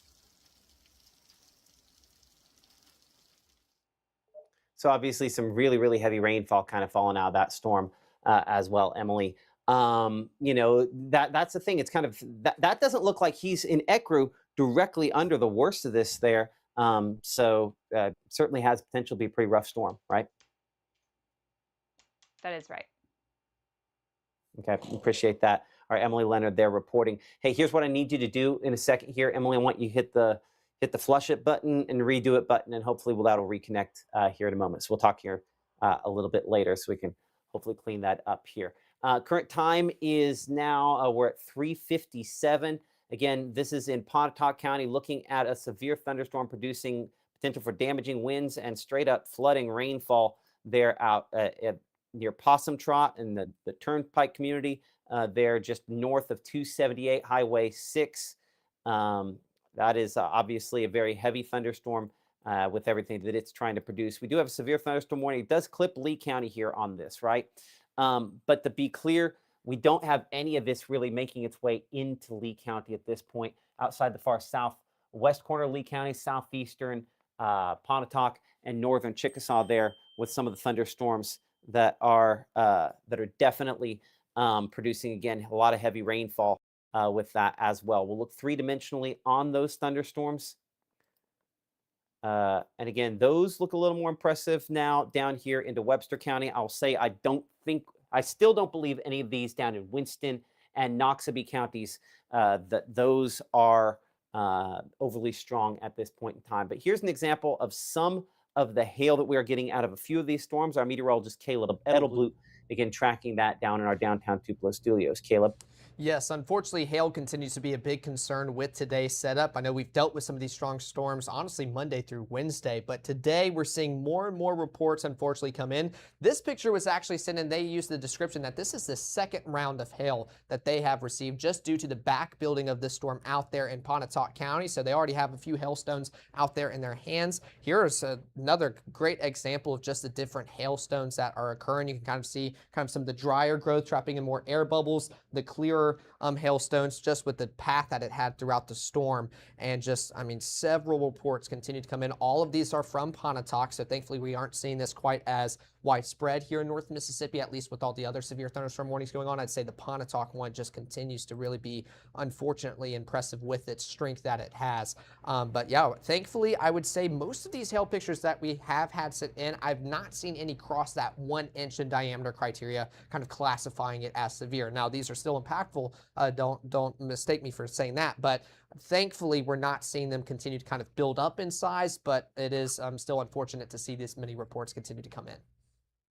You know, when it's as hot as it is right now, sometimes it makes it really difficult for the big hail to get to the surface, but that evaporation process as the hot air and relatively drier air near the surface is eating up that hail, then it allows more wind to form out of the thunderstorm. Yeah. So, you know, sometimes what is severe hail aloft melts, and then that enhances some of the wind potential that we have out of this. Let's go ahead and bring it back here. Again, reset. We're at 4 o'clock now. I'm Chief Meteorologist Matt Lawpon. Severe thunderstorm warning continues till at least 4:30 for parts of Pontotoc County. Looking at a thunderstorm there from the south side of Pontotoc. It's really been north and northwest of Pontotoc that storms have been the strongest and producing, in some cases, estimates in excess of 4 inches of rainfall. Before it's done, could be close to 5 to 6 inches of rainfall if storms continue kind of back building the way they are. Probably the most impressive and effective camera we've checked today has been our camera back in New Albany. And you can see lightning with this storm. You can see the heavy rainfall falling out of it, and that's the gusty wind. The fact that that's kind of protruding out there, the blue, means the rain is coming like this and then hitting the ground and blowing out. And that's where we sometimes get some of the wind damage out of this. And so, again, flooding rainfall possible beneath that. But we also see here, again, lightning back here in the part where there's no rainfall, right? This is not a tornado day, but this storm is back building. The storm is kind of building back on this side, builds up, drops it, moves out. Why all that's important is this still looks impressive enough that we think it's still building enough that we're going to continue regenerating very heavy rainfall and the potential for damaging weather over some of those same locations there. It's one of a couple areas that we are watching.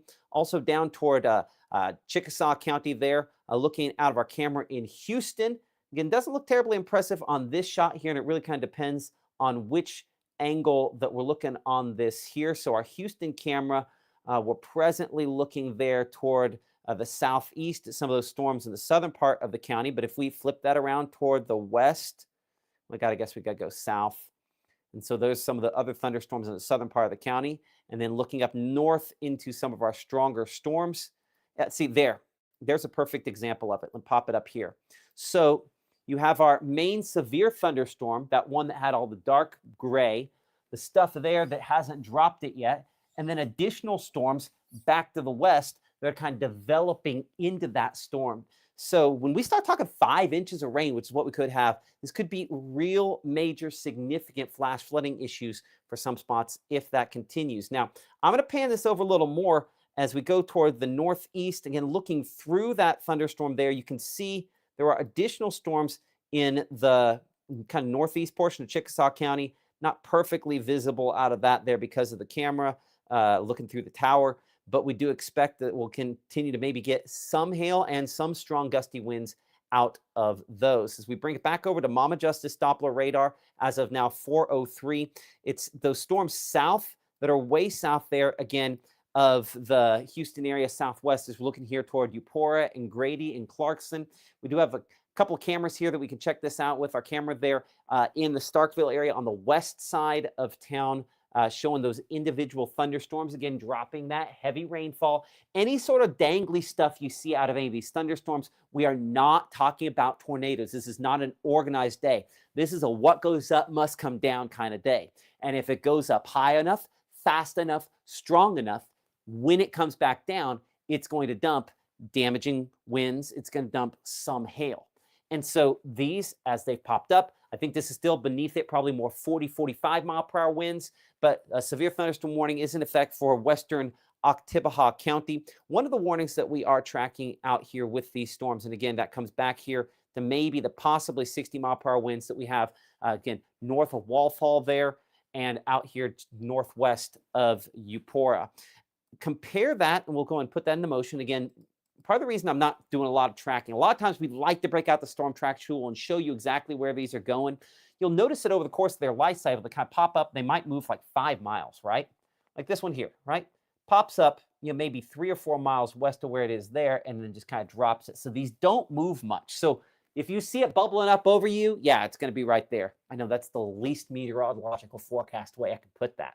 But that's the reality of this situation, is that they kind of are popping up where they are and kind of dropping what they drop in those similar locations.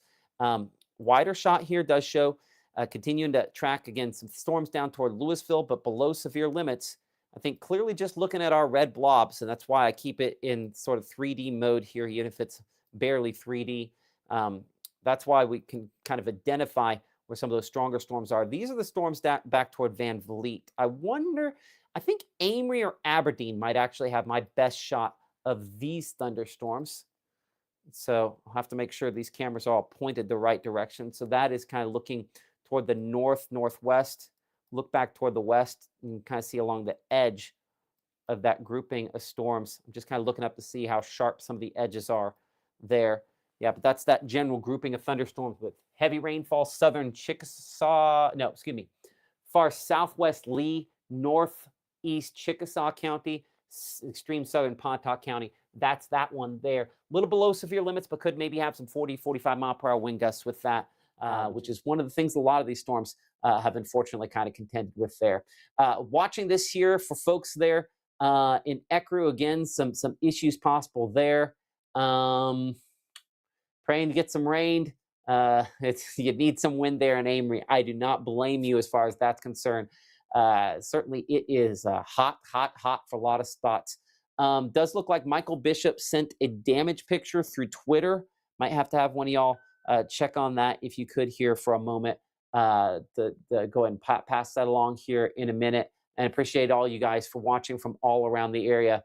But it is heavy, huge, and a lot of rainfall there in the Possum Trot area.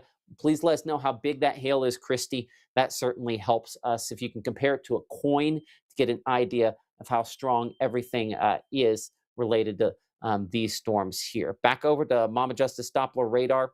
And as we kind of bring it in here, looking at, again, the two clusters of storms, the one that we were just looking at. So let's get Amory on the map here. So we were looking at that one there, the big batch of gray that was coming out of that as it fell in. And then, of course, some of the heavier rainfall near the Leotis area as well. So looking deeper back into some of those storms. Let's go ahead and clear this off to regular rainfall mode. And I want to go wide here. I see someone mentioning something about tornado, and that's look down in South Alabama. I want to make sure that we're clear about some differences here. The pattern, in a way that it's still possible to get some storms that maybe have a little bit more shear down in the southern part of Alabama. That is not something that we're all of a sudden going to pop up and go, whoa, what's going on here? That is not the case out of our storms up here. There is not a tornado threat out of these storms, just blinding, heavy, significant rainfall, probably the most likely impact, and then some hail and some damaging winds as well. New severe thunderstorm warning's been issued. Does include the city of Greenville there for a storm that's largely still on the other side of the Mississippi-Arkansas state line. And that storm, the portion of it there that's closest is not particularly close at all.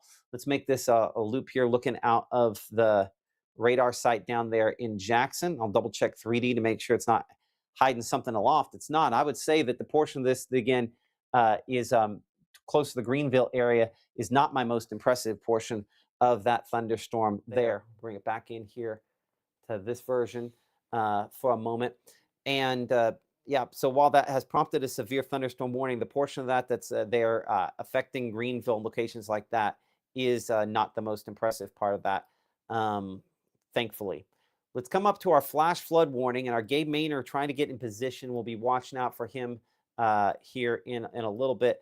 And I'm looking from all the way in Jackson, and it clearly says, man, this has got some pretty heavy precipitation with this as well. This has been our strongest storm, the one that has likely produced the most damage of whatever damage that we have seen out of it here. And again, let's look again 3D on this and check out some of that hail that it is kind of putting out aloft there. Still has a lot of heavy precip up there. That's what this kind of brightest is.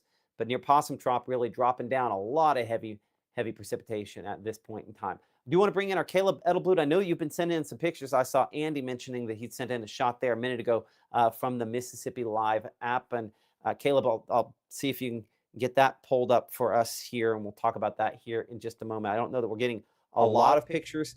Some hail, though, being submitted from folks there at home, right? Yes, I will say that we've only had one new hail picture come on in, and it's loading here behind the scenes. We might just have to look at it. There we go.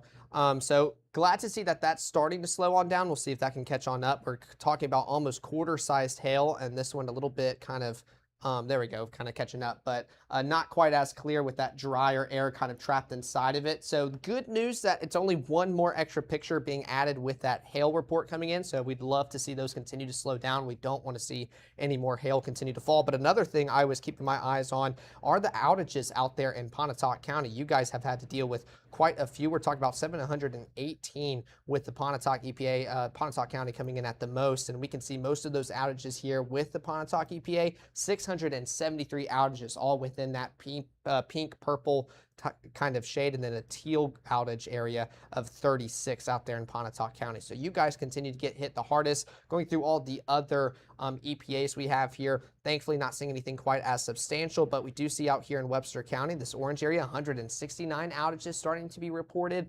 So Pontotoc's still coming in at the most, but if we went through Ford County, those continue to not really stand out, just kind of more isolated with maybe some limbs or kind of just random outages occurring as those storms continue to creep in. But Pontotoc continuing to get hit the hardest.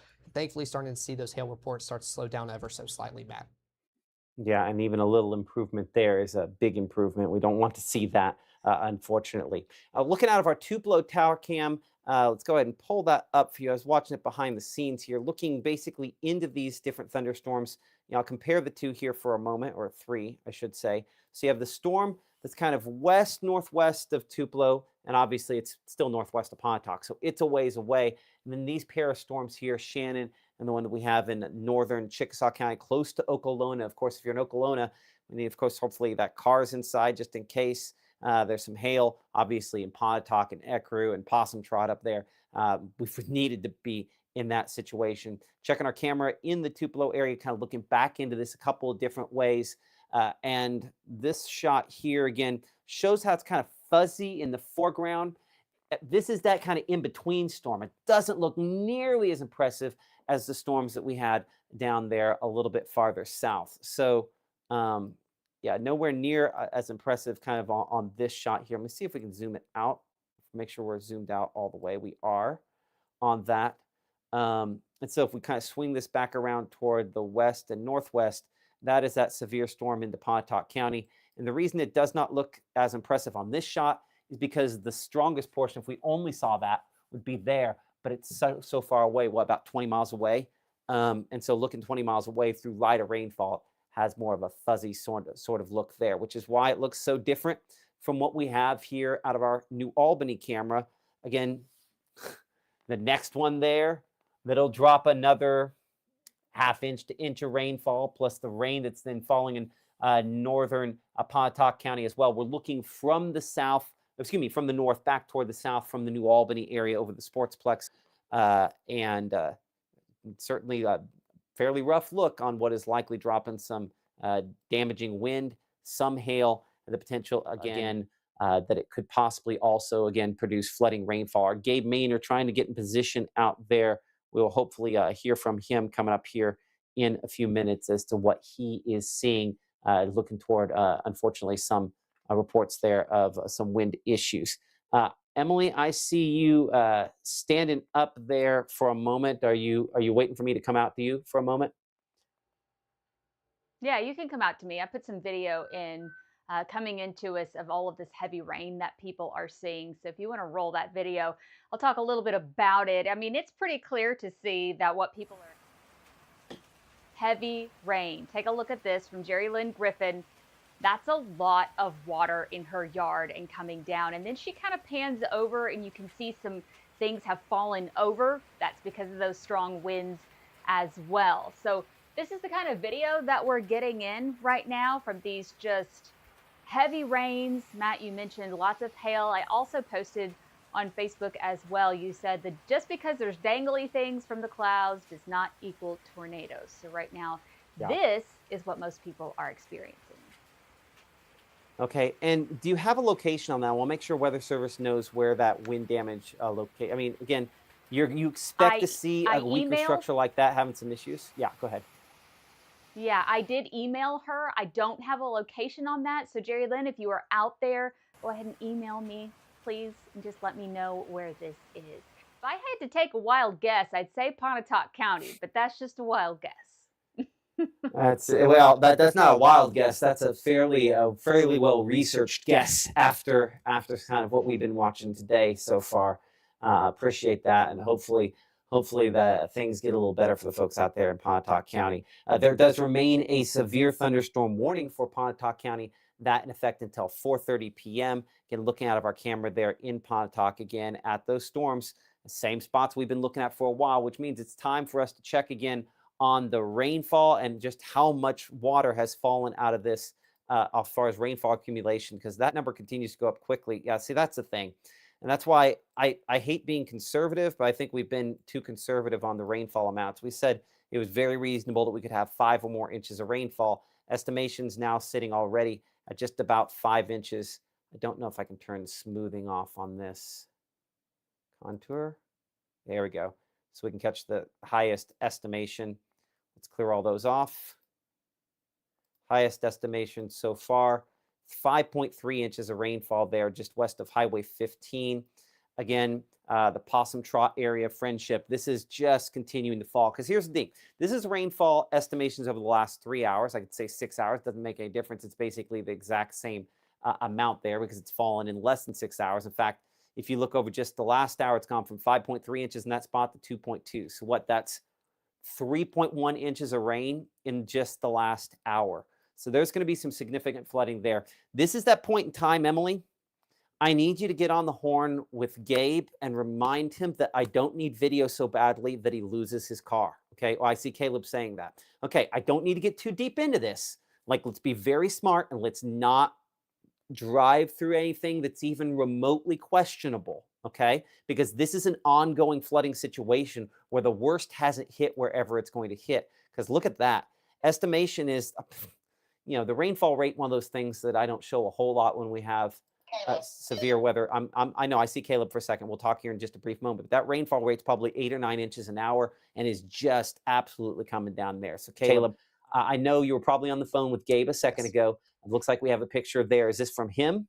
No, this is not from Gabe, but I was just on the phone with him because he wanted to let us know where he was at. He's traveling down south on Highway 15, but he's staying north of Ecru. He already let me know. He's like, he's not driving through the hail core. He's going to wait out the storm and still continue to get a shot. So he might have it pulled up while he's driving right now, but he wanted to make sure he's not driving through that hail core. But we're still seeing some more reports come in. I mean, we don't have a coin, so I'd appreciate if we could try to get this one next to a coin, but I'd say this one looks like our biggest so far. And getting closer and closer towards that 1 inch. I mean, that's probably inch-size hail. What was the name on that one? I was going to assume this was close to an inch, but I didn't want to think that was just me opinion. Well, what's the name on that one? And this is going to be making a judgment call based on a name. This was sent in by Alexa Leach out in Ecru at 4:08. Okay. So, probable for some spots there south of Ecru. That's that spot right there, that purple there just near Ecru. Not unreasonable at all that we're talking about some damaging hail out of this. Also, a lot of blue strikes. You talked about the blue strikes yesterday, those cloud to those, I guess, positive lightning strikes. Yes. Quite a few of those on this as well, unfortunately. So this one, very disruptive storm here in the Pontotoc County area, producing some wind damage, as you heard before. Again, some trees down there reported just a little bit ago on some homes from straight line winds. And that's a reminder, again, this is a straight line wind situation. But if I pull all that lightning back off it, because it's just too much to have on there at the same time, that black sort of you see in the middle here is some of that big hail, most likely to probably have some of that damaging hail actually making it out of this thunderstorm and falling. So I think we could be talking about 1-inch hail. Put your coin, whoever that is, Alexa, we might message her back and have her send that in next to a coin. I think we're going to count that probably as 1-inch hail, looking at that there as well. So we'll mark that one. Again, largest hailstone, our friends there at True Shield Roofing that provide us with this tool to be able to look at hail damage. Largest hailstone submitted in the app gets a $100 gift card from True Shield Roofing to Walmart. So that's something basically anybody can utilize here. I see Emily standing up for a moment. Let's check in with her on the information she has coming in. She's been talking to emergency managers, other folks in the field. What do you have, Emily? So Jerry Lynn did message me back. That video that we showed you just a few minutes ago, I was correct. It was in Pontotoc County. She's in Ecru, just off of Friendship Road. She just wanted to let us know it blew for her swing set and the outside toys. I mean, you can obviously see that in the video. She said it blew the shed roof and their windmill on a metal pole that was pretty far up in the air over as well, and definitely over the house, as how tall that one metal pole was. So, I mean, it acted like a sail and just bent over backwards in that strong wind and rain. Well, that unfortunately happens in this scenario there. So send in your videos if you're willing to, your pictures. Easiest way to do that is, of course, Mississippi Live app. Like, subscribe, follow, download. Yep, you've got it right there. And it's as simple as take a picture, you scroll down, there's a button, you can submit video, you can submit the pictures. Super simple on both those accounts. And then Emily will get some of those videos on as they're coming in from the app there. You have my email open back there as well? I've got your email open. I have the videos open. If everybody could do me a favor and just write in there where you are or where you took the video from, that'll definitely help us when we're having to report things to the National Weather Service as well. Absolutely. The videos, you have to make sure to do that. Your location, if allowed, is tagged when you send the pictures in, so that's already easier. We appreciate you guys so much. Again, the 200,000 of you that have downloaded those apps and supported us here on Mississippi Live. Coming back in here and looking at, again, the chat from all of you guys who are interacting with us here. Again, 1-inch hail reported 4:08 there. Pretty much the location we're talking about a moment ago there shows that report there. So at least one report of 1-inch hail out of this, and expecting the near Possum Trot, where we already had some wind damage earlier on. That's the one that we had here at 3:38. We're probably getting some additional wind damage in the exact same spot at this point in time. Looking three-dimensional on this storm. That's the thing. And the next strongest storm, we're going to get onto this here in just a second, is the one over top of Okolona there. And the one near Eupora is getting a little stronger as well. But I need to hit this one a little closer. We need to cut into this here just for a moment for you to kind of check and see the most intense stuff. Because when we get some of those black returns, yeah, see, that's the issue there. Let's go 3D. Yep. So we've got that up there a little ways up into the sky. Let's do a slice here along this. So the top of this storm up there, maybe you can barely see it at the edge there, the 60,000 feet, which obviously is very tall. So the taller they go up, the harder they fall, right? What goes up must come down. And so the top of this is 60-ish thousand feet. We do have some of these black returns showing up there. If it got down real low on it, you'd have a perfect angle on it. But I have some spots there where I have probably that hail still up into the thunderstorm at 30,000 feet. So some of that is falling. And this is the thing. I have the little hooks, the little indentions there that sometimes if this were a tornado season, be like, hold on, hook echo, what do we got? But that is where the inflow is getting in and it's building it up. I don't think we have any kind of enough shear to produce any sort of, rotation of significance on this, but this is a very organized thunderstorm producing just incredible amounts of rain and likely producing large hail as well. We expect those large hail reports to continue on this thunderstorm here as this one remains very, very rough there in and around Pontotoc County. And to give you some perspective as to why we're not necessarily spending as much time on the rest of these, I will look closer at Okolona in a moment, but same radar perspective, there's none of that up above Okolona. So it is not as intense. Neither is that the case in Houston. I'm just going to leave it on this shot here so we can give folks at home an idea of why we're paying attention to where we're paying attention to. We're going to look down here to Eupor. And again, you are under this severe thunderstorm warning right now, Choctaw, as well as Webster, parts of Clay and Oktibbeha counties until 4:30. These thunderstorms aren't nearly as impressive. Wider shot just to kind of make sure to check them all, just so you can pretty clearly see. And none of these are anywhere near as intense as the one that we have up there. That's why we're spending so much time on that storm and everything that it is capable of right now. So coming in here closer, and again, looking at our storm around Okolona, we promise this does look like it is a splitting storm on the latest sort of scan here. Again, this one could be the next that maybe gets that level and tries producing the same, it's probably not going to produce the same quantity of wind damage. This one actually is moving, unlike some of those other storms. The fact this one is moving means it's not going to produce as much rainfall. Our True Shield hail kind of hail threat on this does not show nearly anything as impressive on that storm. We'll get an actual storm track on that in a minute. Clearly, the Pontotoc storm is the one that's the only one that's really standing out on that as well, as I'm trying to kind of do some assessments of all of these. So let's get a track on that one, since it actually is moving now, not fast. I would say we're moving this toward the southeast there. 18 is probably too fast on it. We're going to adjust our track just a little bit, make that a 15-mile track. And we're going to widen out the initial width here a little bit more. So Wren, we show about 445 for you. Continue to track there closer to, say, a lot of subdivisions in around both Aberdeen and Amory there, showing up in that list there between now and about 511 or so.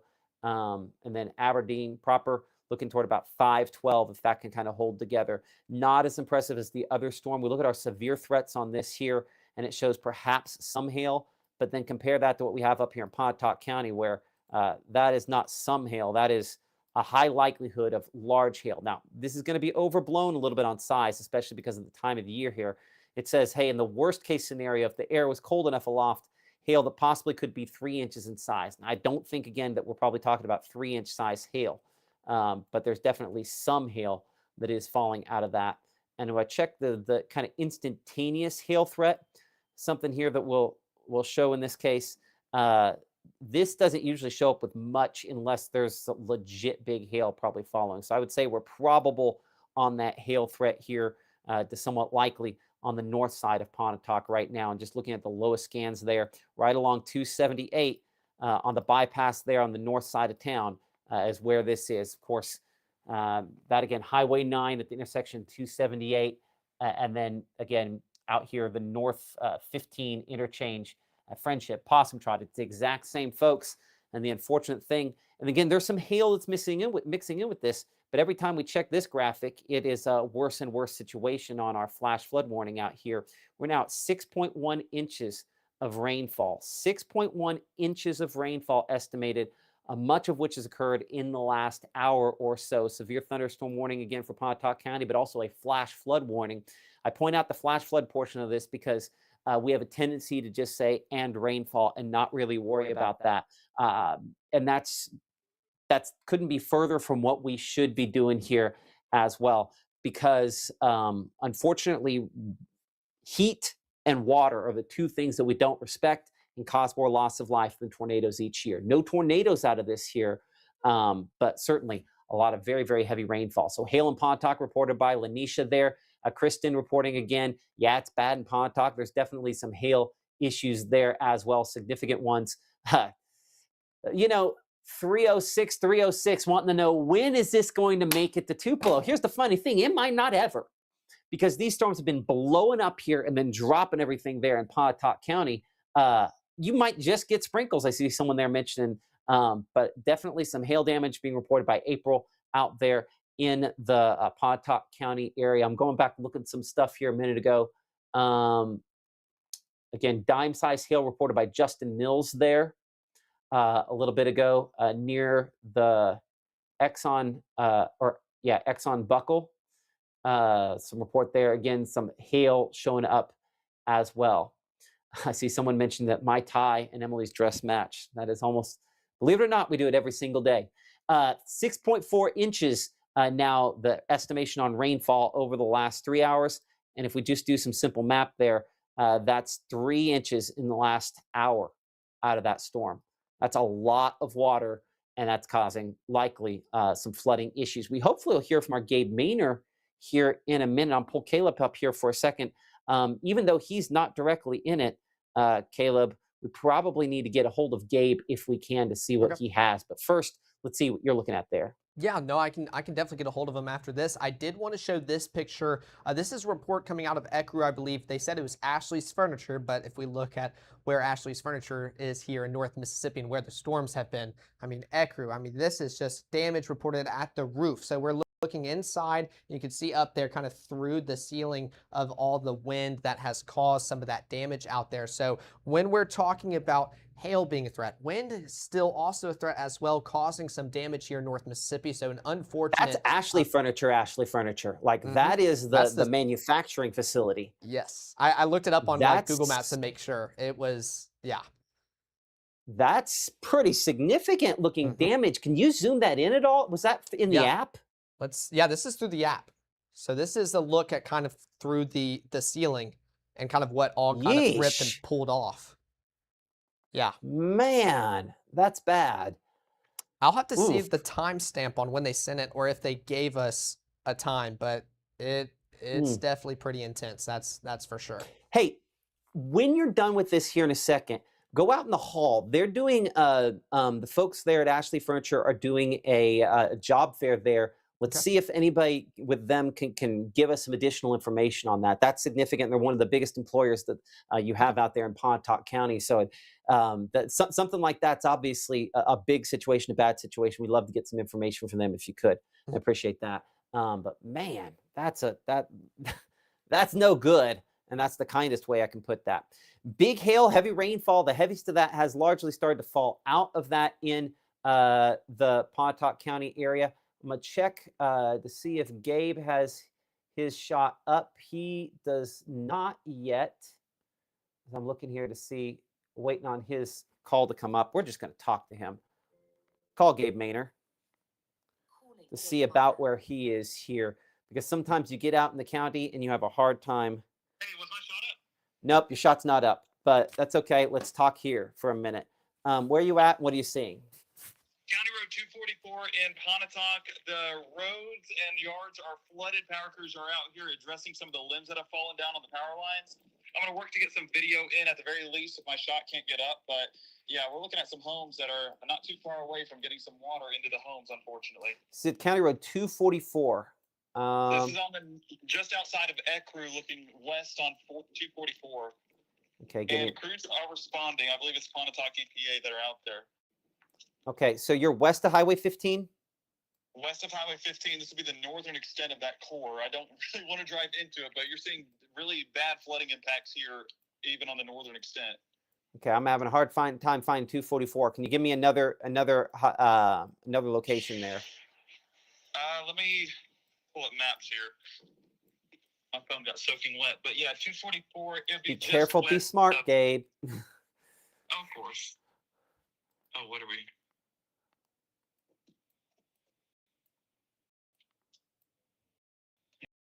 Hang on 1 second. I cannot access my phone because I don't have. I'm 1.8 miles away from Possum Trot Road. That's where I was trying to get. County Road 248 here in Pontotoc. And this would be just west of the Shell on 15. Okay. So if you're looking at North Pontotoc High School, I'm about a mile south of there. Okay. Yep. I know about where you're at. Okay. So again, heavy rainfall, a lot of that there. Still tons of lightning showing up at that spot there. mean, this close spot, you know, we've got 200 some strikes in the last. It is starting to lighten up, but these yards are underwater. Yeah. Well, I mean, radar's estimating what do we have here. I mean, it's been another 5 minutes, so let's unfortunately watch that number go up more. I show estimations. Highest number I see here, 6.2-ish inches. Man, it's rough there. Be smart. Don't drive through any of that. It's really concentrated in an area that's about 1.5 miles wide, where, you know, there's consistently 6 or more inches on the purple there, what we're looking at. So, man, be safe there. That's rough. Will do. I'm uploading pictures now of the water. You know, the good thing that I've seen so far is there's just limbs that are down. Well, we don't want limbs down at all. It's not trees that I'm seeing that are down so far, but I'm heading to Possum Trot Road where we have gotten reports of some damage, and I'll get with you guys here in a bit once that storm passes. But yeah, I just saw a strike about 1 mile away. It wasn't far away, so yeah, stay indoors if you can. Okay. There's the sound. Yeah. So let me think. Based on when you say you saw a strike, it's, I would say, about 1 mile away, right? You had about 5 seconds there. Yes, and we are getting some hail. We're on the northern side of the core. These are some decent-sized stones that look like they might be falling. Hold on, you're getting hail right now where you're at? It was probably dime-sized a little bit ago, but I'm seeing some of that fall into the yards, and it's making Hold some on, big so splashes. I'm trying to see. So you're presently seeing the hail fall? Not now. Probably about 1 minute ago, there was a dime-sized hailstone fall. Okay, let's try to get that shot up. Try again to get your shot up, and I'll see if we can get pulled up there. Okay. I'll see what I can do. Okay, talk to you in a second. Okay, bye. Our meteorologist Gabe Maynard there again in Pontotoc County. Caleb, let's get his picture up here if we could.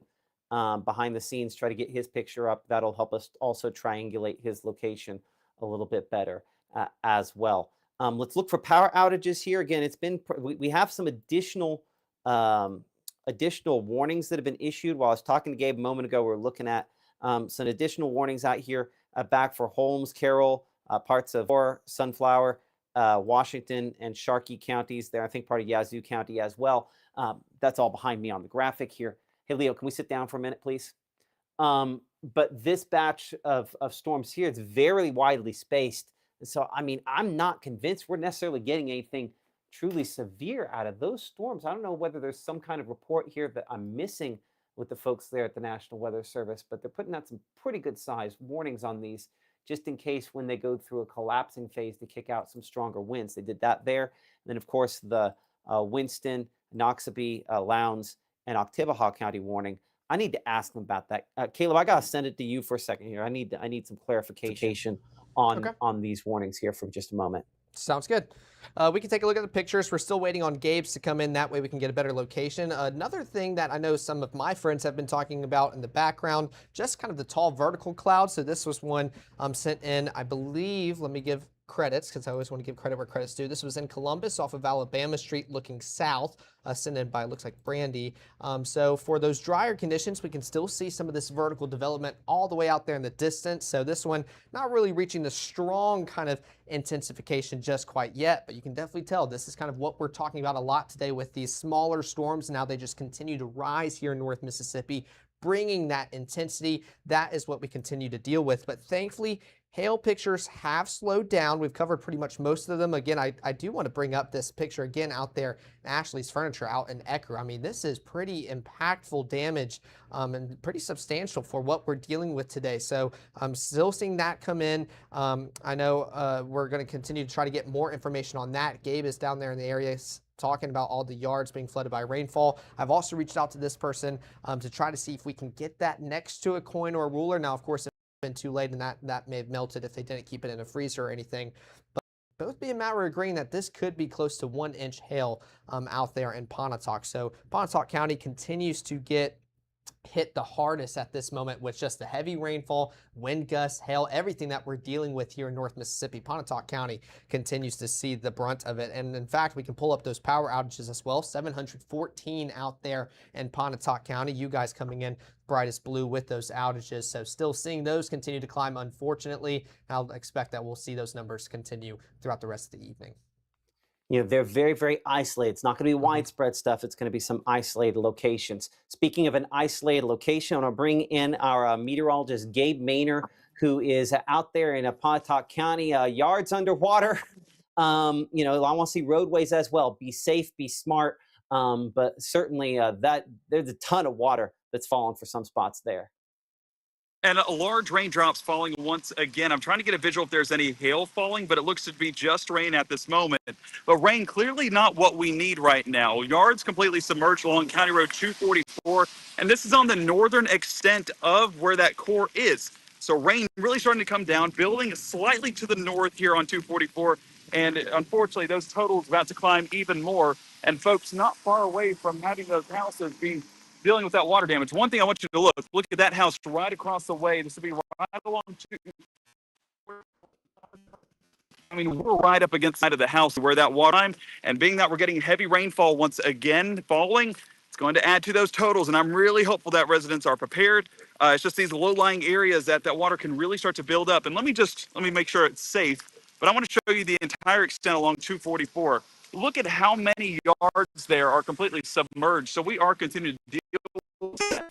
And a big factor right now as we get further into the night. Now, this side, not as much flooding concern. It's these low-lying areas where water really starts to build up. I can't. I would say it's about 8 inches. These large drops still falling. We're probably looking at another, I don't want to guesstimate, but inch to 2 inches possible added to those totals, Matt. So we're live on 244 here in Pontotoc County. Hopeful that those reports remain minimal, but of course we'll keep you updated on what we're seeing.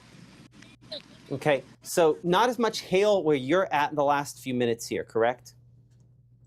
He is in and out. No, not as much reports, but it does seem like things are picking up. Potential to have maybe some hailstones pushing back, but as of right now, no. Okay, real quick here again, give us your location one more time. County Road 244, if you go a mile south on 15 from North Pontotoc High School and continue west, that's where I am, and it does feel like hail might not be too far away. No, it's really not too terribly far away. Okay, if you want to ease back to 15, head south toward 278, maybe as far as you feel like going there. I don't show as much hail up aloft in that part of the storm as what we had earlier. I think your biggest hail portion is actually going to be a little bit to your west. So it's up to you. Use your best judgment there, and be safe, obviously. Okay. Will do, and everyone in Pontotoc County, stay safe as well. This is quite a doozy. Do you have a mount to put it on your dash so you can drive and point it out the front? I do have one on my dash. I have to figure out how to change the camera to where it's looking out, but yeah, it would be a little bit drier in there for sure. Okay, you should have the advanced vMix link. If you don't, let me know and we'll try to get it to you. I'll send it to him. Okay, yeah, send it to him. Your number will need to stay the same on it, but the link structure might change a little bit. They'll be the same. Sounds good. I'll get that pulled up. Thank you. Okay, thank you. Course, Appreciate that.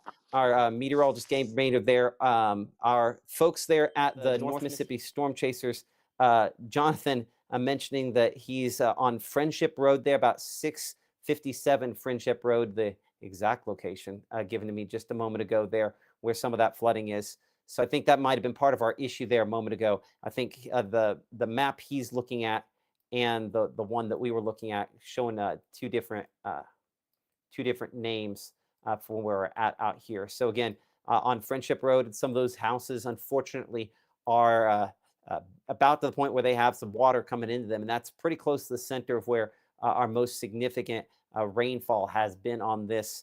I'm gonna take all of the smoothing off of that for a moment.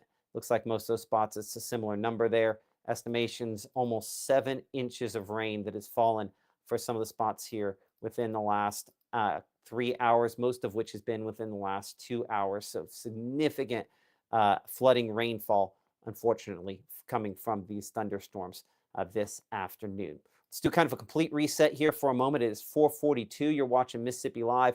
There's clearly a bullseye there where we've had the most significant issues.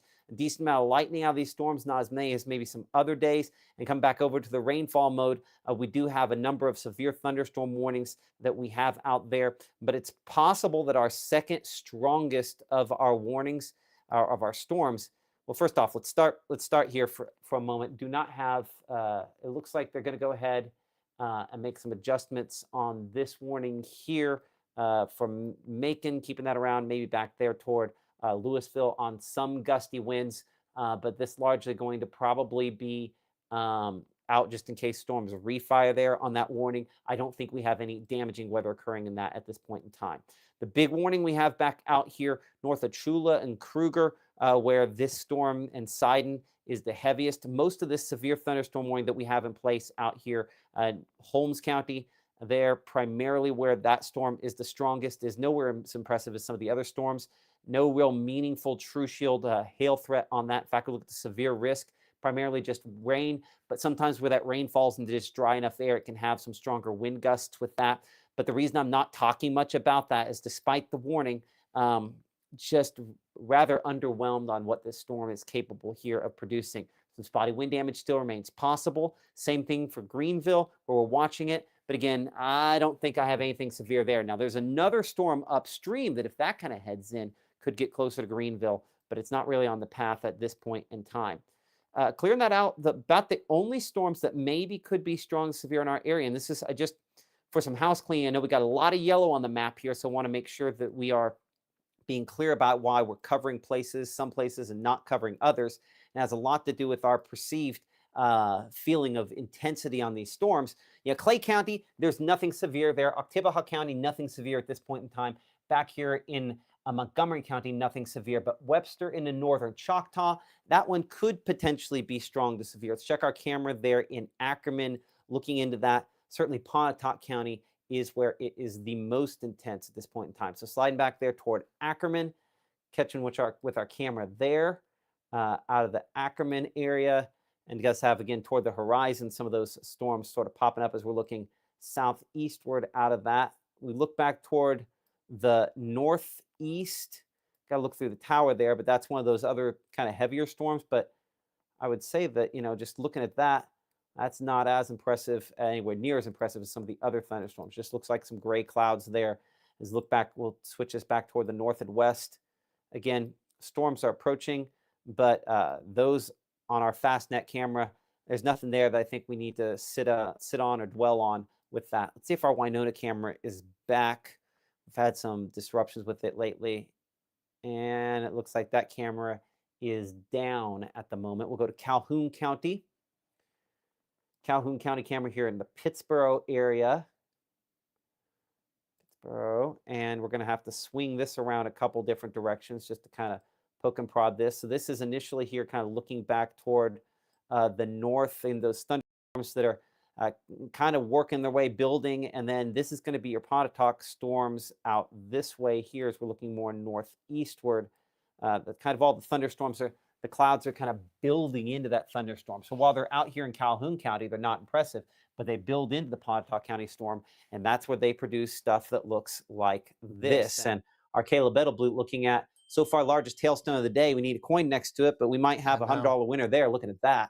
Oh, I know. It's one of those where I'd love to see a coin, but I mean, you don't need one to see how big this hailstone is out there in Ecru. This was off of Possum Trot Road, one of the locations that was talked about a lot in the comments earlier with just the amount of damage and flooding being reported. I just noticed somebody else out there in Pontotoc said they watched somebody's windshield get busted right behind them as the hail continues to fall. So we're still dealing with, unfortunately, large and big-sized amount of hail out there. And here's another one. Just, I mean, again, no coin.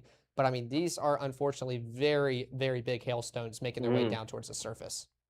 Yeah, we might, if you could, email each of those people back and see if they can take it next to it, because one of those two is our winner. And we'll make sure we got the right one with the $100 gift card there. Put it next to a coin when you send in those pictures, and use that Mississippi Live app to send in those photographs as well. Again, free and available for all those various devices, iOS, Android there. I appreciate you guys for sharing all the pictures that you do with us, Caleb. Yeah, that's going to cause some damage, unfortunately. And that's probably when we were looking at that black there where we had those most intense returns a little bit ago, right before we talked to Gabe. That's probably what fell out of that. What was the location on that again? These were both coming out of Ecru. Okay, Ecru area with that. Appreciate that, Caleb. Again, current time is now 4:47. You're watching Mississippi Live. Again, we are a 24/7 streaming service based out of the Tupelo, Mississippi area. Multiple big trees down about 1.5 miles further down Friendship Road than where Gabe was doing his live broadcast. Gabe, we're going to check with you here in just a brief second as to what you are seeing, but reports again down Friendship Road where there was some damage reported here a couple of minutes ago. Let's bring up Gabe's shot here for a moment. And again, Gabe, let's make sure, there's your hail right there, Gabe. What you got? Yeah, easily 1 inch hail, and that's not just in that's honestly the entire circuit. Large hail falling. This is again west on County Road 244, trying to get closer to Possum Road. I mean, get hailstones that are pretty large, and this is one of many that are, but it's not just the hail. Oh, so a little bit. Obviously, cell service is what it is. We're going to give Gabe a chance here because he's got some wind damage to show. I saw a tree that was knocked over a second ago there. We're going to give the exact location here in just a moment on this, but we'll see if this gets up and going here in just a second because cell service is what it is. But he has some bona fide reports there. So I'm sticking with you, Gabe, here for a moment, as you might want to just hit refresh on the browser there and see if it will get you a little better. And again, we might not be able to get that back up here in a moment.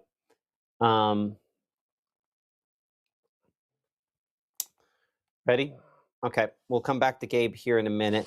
There we are. Okay, keep it fairly steady, Gabe. Okay, keep it fairly steady. Point over your shoulder with what it is. I mean, I see that tree knocked over there. It doesn't look like a giant tree. Tell us what you see. It's not a large tree, but it's one of the few that I've seen actually uprooted, and that's some of the damage taking place west on 244. We're probably about 40 miles away. Down. Maybe I can spit a little bit. Going down. Hey, Gabe, we're going to have to. So here's what I want you to do. If you can, walk closer to the road. You had better service closer to the road. It's going to be farther away from that. But even if you're walking, a little bit closer to the road, we'll see if we get slightly better service there. And maybe if that improves a little bit. Unfortunately, it does not. Sometimes what happens there with live TV. Take some pictures, send those back in. Caleb will show those, and we'll talk here in a minute. Ping pong ball size hail, again, current severe report there coming from the National Weather Service there in the Memphis area on that. And they're also going observed on the flash flood warning, probably because of the video reports that you are sending in. And appreciate that, Gabe, so much there. Man, tell those folks to slow down. But also, we got to keep you maybe a few more feet away from the edge of the road. We'll talk here in a minute, Gabe. Appreciate everything. Okay, so let's reset here again with what we're looking at. Now we have severe thunderstorm warnings, observed damage coming out of those in the form of the wind damage that you saw there a moment ago with trees knocked down there in the Pontotoc area, as again, northwest of Pontotoc near the Possum Trot area. And then also, again, that hail that was up around ping pong ball size. So with that in mind, we're going to look to Webster County. You might say, well, why are we going to Webster County? Northwest Webster County, this is very similar to what that Pontotoc County storm looked like when it was producing what we can now verify is hail up in excess of quarter size, possibly ping pong ball size. And so looking at that, let's look three-dimensionally on this storm here to see if we've got some more that this one has produced, and we can kind of guesstimate out how large this has been. Again, we're west here, northwest of, this is the next one that's going to do it, which is kind of redeveloping same spot. So checking our True Shield hail swath on this, a little farther from the radar, so it's not as convinced. I'll pull off the lightning strikes for a moment. It does have a couple spots there where we're up there where that purple is showing up, possibly to confirmed hail that is up in excess of 1 inch in size on that thunderstorm there. And I think out there back toward Alva as well, a spot where we have, again, large hail up in excess of 1 inch to maybe 1.5 inches in size. So two kind of areas there that we are watching that potential as well. I see Caleb there in the background. I'm going to pop that up so we can see what you guys are sending in. And unfortunately, it's a lot of hail pictures, right? Yes, no, we're dealing with hail pictures. This one actually just got sent in right when you were making that transition. And I know we're seeing that Ashley Furniture Store sign, but behind it, that is a tree that has fallen. So we're also dealing with wind gusts and unfortunately seeing those trees fall. Now, thankfully, it looks like it kind of fell out in an open field, so not falling on signs, cars, or a house. That is always the best case scenario if we were to see these fall, which let me see if I can get a location. 2 trees down at Ashley Furniture's entrance, blocking off Highway 346. So that was just sent in 2 minutes ago by Linda Sweet. So that is, might even be 2, oh yeah, it is 2 trees. So you can see if it'll catch back up here in a second, that I thought that was just kind of one major tree in the background. We'll see if it can kind of catch up so we can see that picture here behind the Ashley Furniture Store sign. Of course, it's still kind of delayed a little bit. Of course, that's Ashley Furniture Manufacturing, one of the biggest manufacturers there in Pontotoc County. And so also had that roof issue we'll look at here in a minute as well. But yeah, you're right, some big trees there knocked down. Yes, sir. That's unfortunate. So starting to see more reports come in. Okay, and that's the thing about this kind of situation, Caleb. And we'll look at some of those other hail pictures here in a couple minutes. If we get some of those ready, we'll kind of cycle through some of those. In fact, we might do that again for the top of the broadcast here in a minute because I see. Well, just go back to that last one because I saw the actual picture there of, and then we'll get the we'll get some of the Ashley pictures ready to go for the top of the 5 o'clock broadcast here in a moment. But there's again. What we're looking for, a quarter and then quarter size hail. Where is that from? This one was sent in, I can definitely guess, probably in the Pontotoc region. This was Pontotoc off of Highway 336 at 435. So pretty much every single hail picture we're getting in is from the Pontotoc communities as you guys continue to get the strongest storm that we've seen so far today and just continuous as it just sits still. So we're still dealing with those hailstones. This is another major one off of, I believe it was Friendship Road. And I know I've reached back out to both of them to try to see if we can get it next to a coin. So hopefully maybe they stuck it in a freezer or we can still have access to a good kind of size. But I mean, definitely reaching an inch pretty easily with these pictures. So very impressive in a bad way with how big these hailstones continue to grow. Yeah, unfortunately, that you're right. Impressive in a bad way. Appreciate that. And again, we'll get some of those ready for the top of our 5 o'clock broadcast coming up here in a few minutes. Current time is 4:55, and as we're looking right now there in and around folks in Pontotoc County, starting to get signs of again damaging winds on this as well on some of these other storms there. Close to Thaxton. Let's look here at some of the thunderstorms we have there. Weather Service Memphis mentioning a wind damage, microburst sort of signature. I'm not instantly seeing that at that exact spot, but there's a couple of spots there where maybe check a couple different ways here looking at this. I mean, I see. Let me double check the time there on that. That'd be 4:53. So that was within the last couple minutes. Not seeing. I mean, I'm seeing on the wind mode at least not the case, but we're getting it when you look at where that precipitation is right there, like that big burst of precipitation. That's those areas where it's dropping out in a big way. But I would say the one positive is that we have seen some movement southward on this over the last 30 minutes, which is not something we had for the previous hour plus. The storms just kind of kept developing over the same spot there as well. So now with this starting to maybe move a little bit, unfortunately it spreads the wealth in the wrong way, but it also hopefully doesn't allow it to get quite as strong and certainly stops the very significant heavy rainfall that's accompanied the hail fall that we have seen. Again, checking our chat with what you guys are seeing here behind the scenes. Again, you can comment on all the different social medias with us there. Is there any tornado threats, Michael? No tornado threat out of what we're dealing with here. Is Tupelo going to get hail? Probably not. In fact, there's just been light rainfall on the east side of this as well. King Creek hailing bad there as well. Is it weird for a storm to be lingering? Storms, if you have what sometimes I like to call a spark point, a place where you have the right kind of convergence and the fuel is coming in at the right angle, they can kind of regenerate over the same spot for a long period of time. I would say it's not common, but it's also not uncommon, so to speak.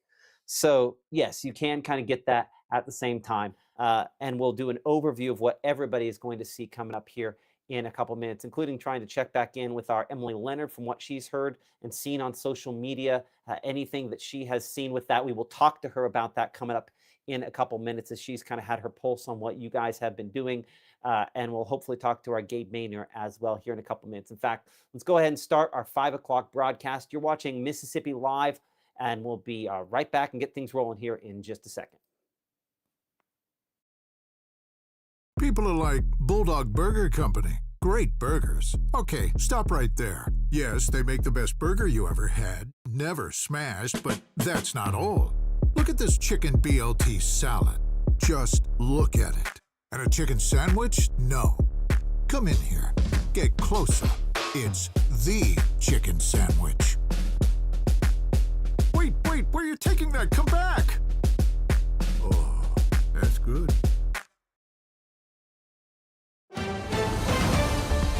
Mississippi's trusted weather experts. This is Mississippi Live Weather at 5.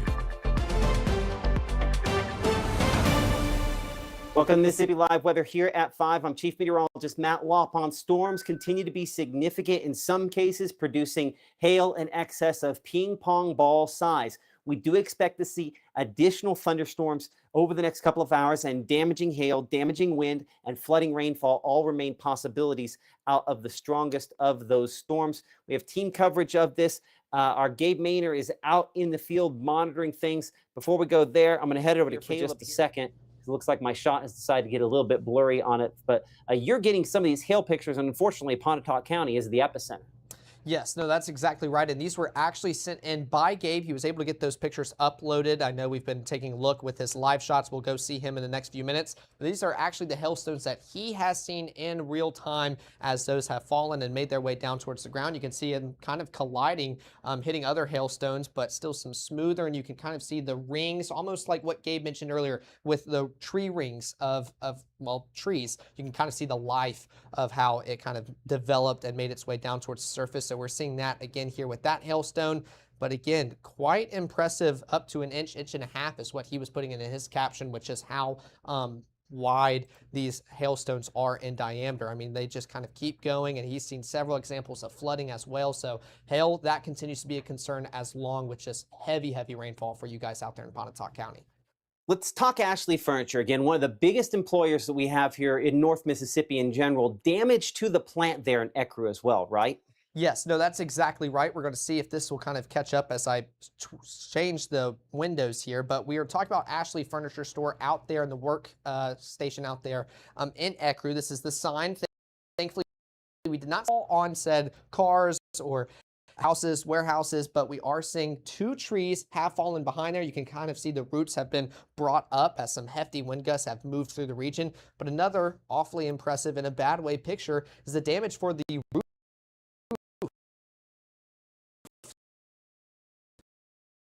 down there at the where. I mean, insane of damage to see Pontotoc County as this storm that me and Gabe were watching kind of start to form early around 3 o'clock. We did a live cut-in before it became warned, and it's continued to stay warm ever since we started this back around 3 o'clock or so. So you guys have been seeing this rainfall for the past few hours, and also those hailstones, those hefty wind gusts, and that continues to provide some damage and just unfortunate guys out there in Ecru the evening hours ahead. Now, I do anticipate these storms to continue to boil on up and bother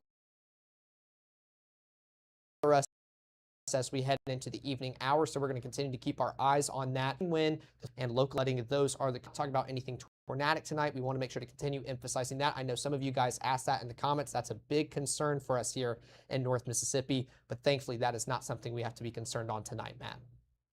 No, thankfully it is not, and we're hoping that continues to be the case. Unfortunately, damaging wind, as we've seen multiple occasions, is one of the things that we have to be concerned with and are concerned with right now out there. Numerous severe thunderstorm warnings, one of which has been allowed to expire there for around Winston, Noxubee counties. We have this one here that extends from Webster County back up toward western Clay County. And another one that's prompted our newest warning, which is for parts of Chickasaw County, just issued in the last few minutes here as well. Looking at this in more detail and checking our True Shield hail swath, which has been one of the ways we've kind of assessed how strong these storms are on kind of the southeast side of Houston, where this one is the most intense. Looking 3-dimensionally on it, does look like it probably is spiked up enough.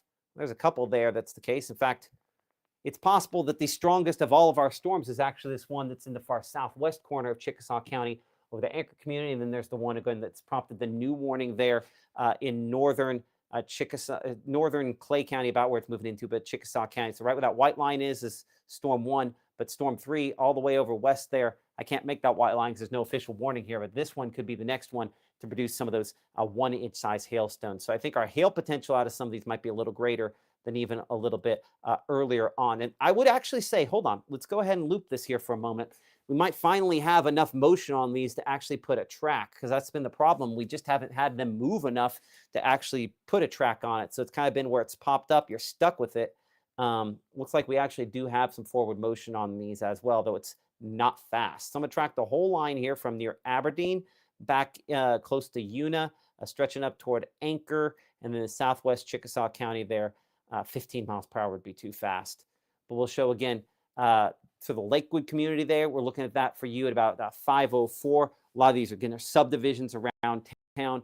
Aberdeen proper, we're looking at about 5:13. Current time is coming in at about 5:03. As we kind of narrow this down to some larger locations here for a moment. Again, Aberdeen, we show 5:13 there. Let's go ahead and go slightly smaller than that. That looks like that's the biggest spot, the only spot's wanting to pop up on that. So let's go smaller locations and then just limit the number of smaller locations. How about that? So we'll start that off with, say, Manti at about 6:20. We'll start that there. And so Manti, we show there about Lackey, about 5:29. I should say 5:20 Manti there. Montpelier at about 5:34. We're looking at Dancy at 5:40. Derrick at 5:48. Eventually getting closer there to Hopewell, Abbott, Palo Alto, and Hamilton within about the next 45 to 50 minutes or so.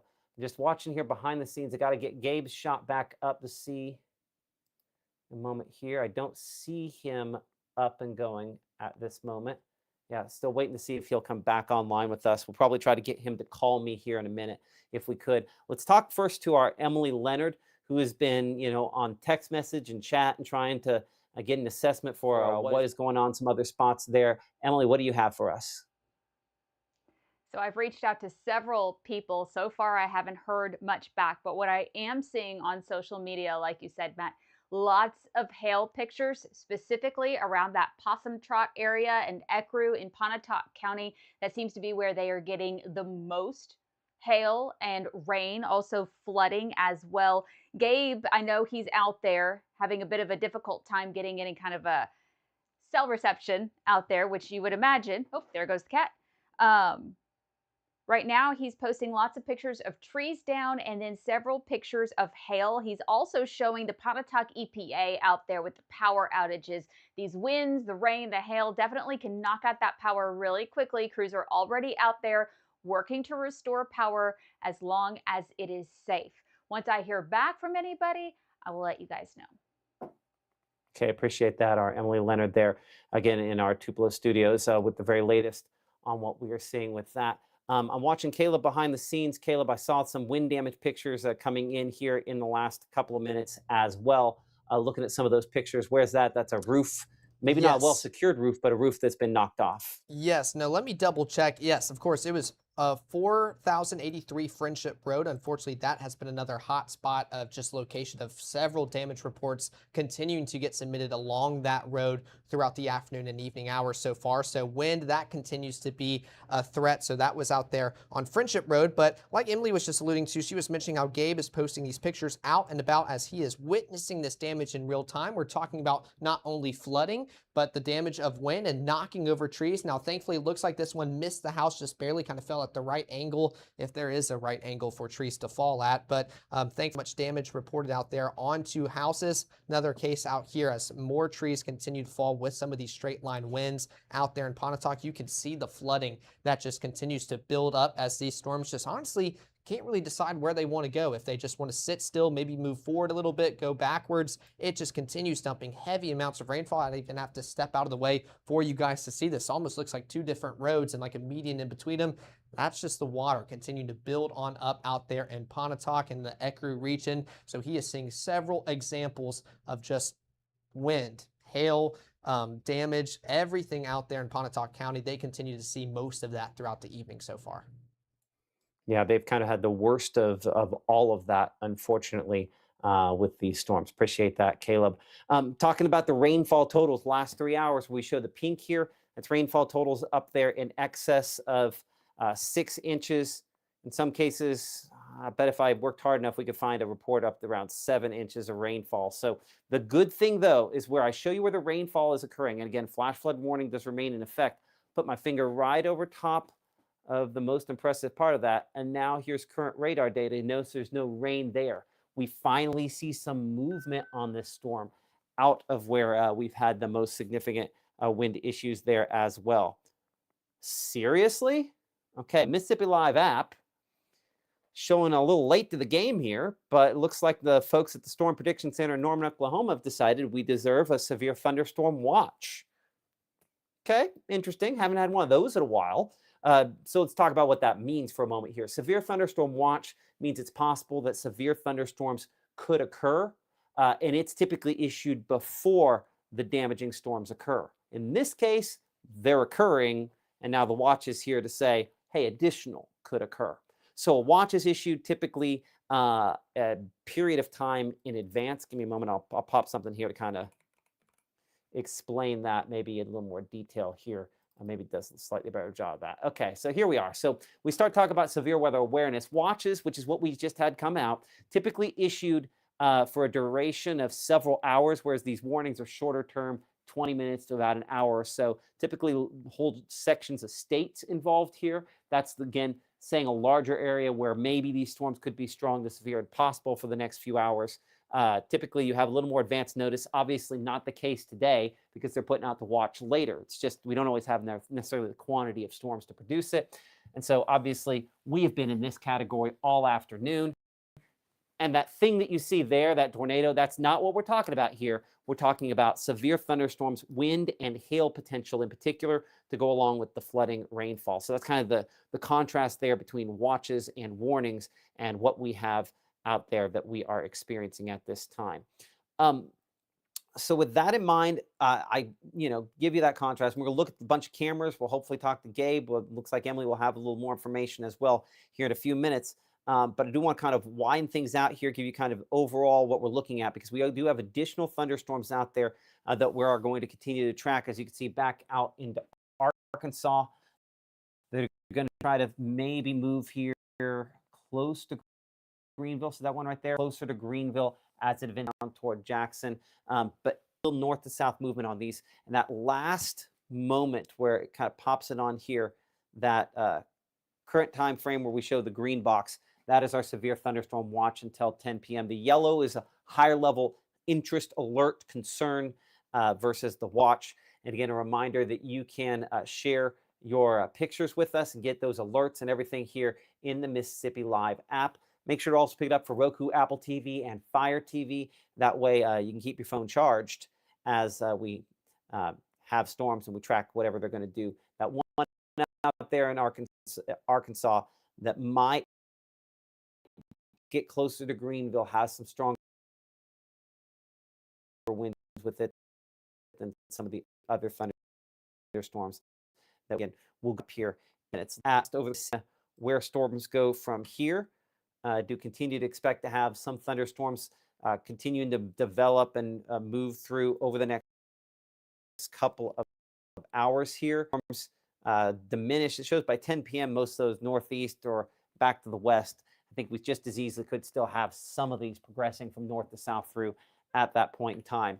We go beyond that point in time later into tonight, and you see it could also be underdoing this quantity of storms there, where that should be misplaced a little bit closer toward us or displaced. Now this regenerates a lot of storms at 3 a.m. Caleb's been looking at some forecast stuff the last couple hours, a little more than I have been for a moment. Okay, Caleb.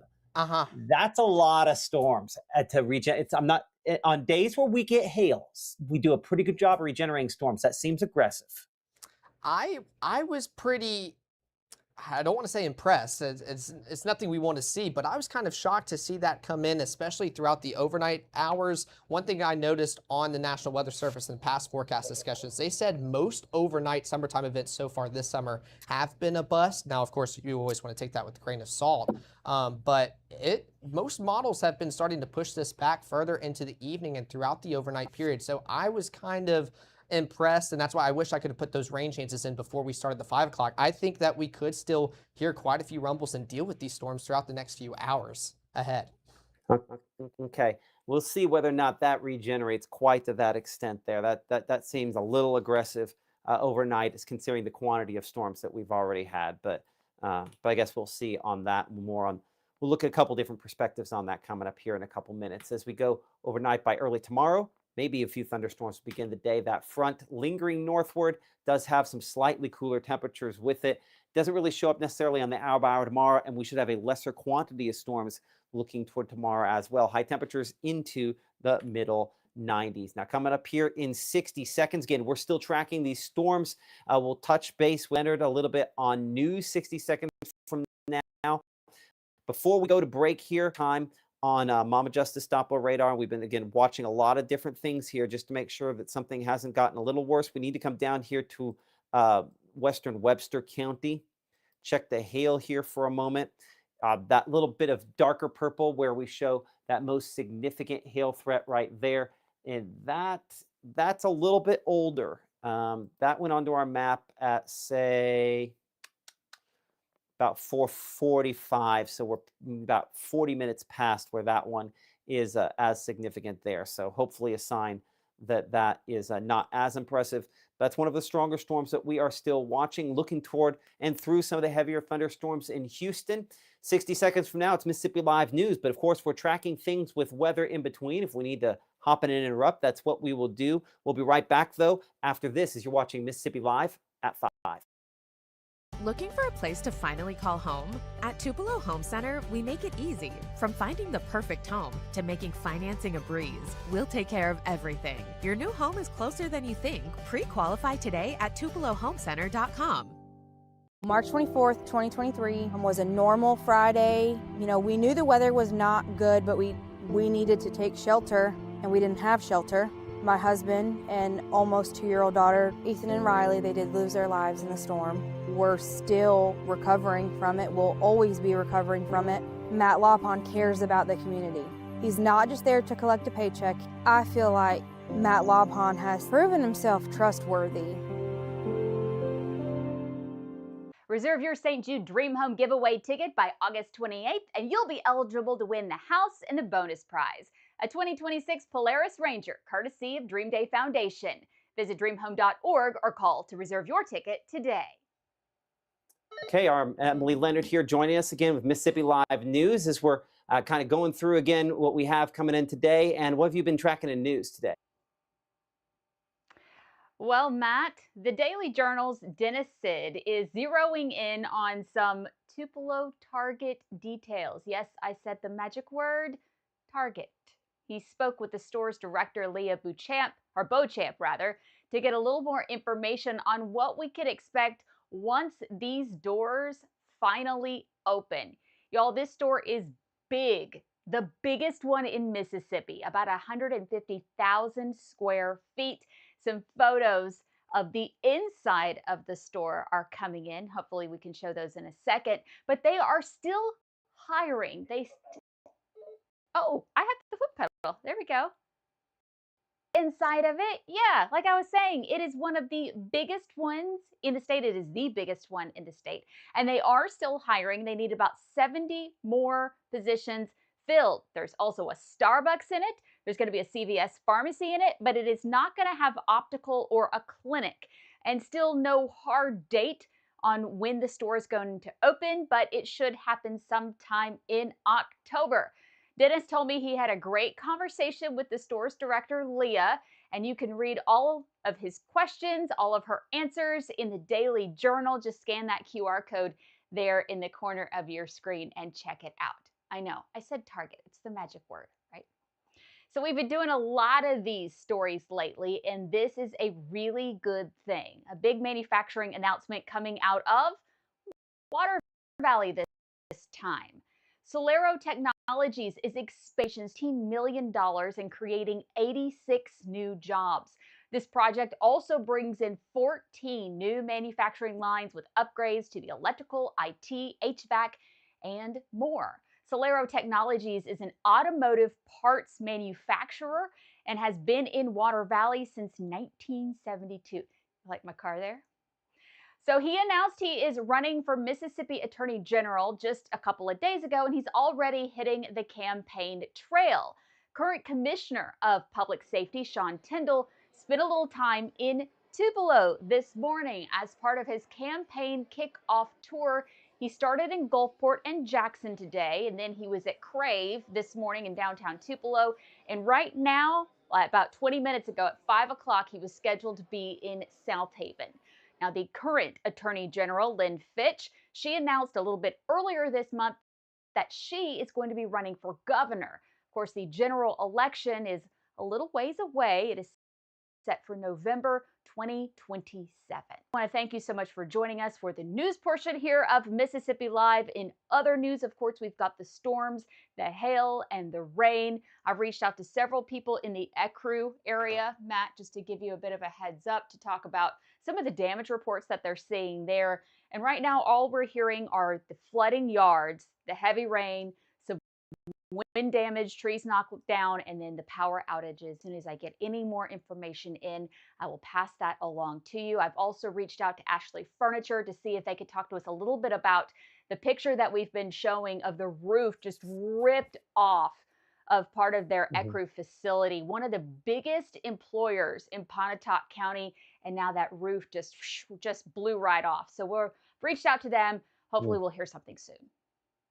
Yeah, and we'll probably try to see if we can rotate Gabe back that direction here in a couple minutes as well. Appreciate that. Our Emily Leonard again here in Tupelo with an update this evening. Bringing Gabe right in here for a moment. Again, well, there we go, reading my mind there in the Ecru area at Ashley.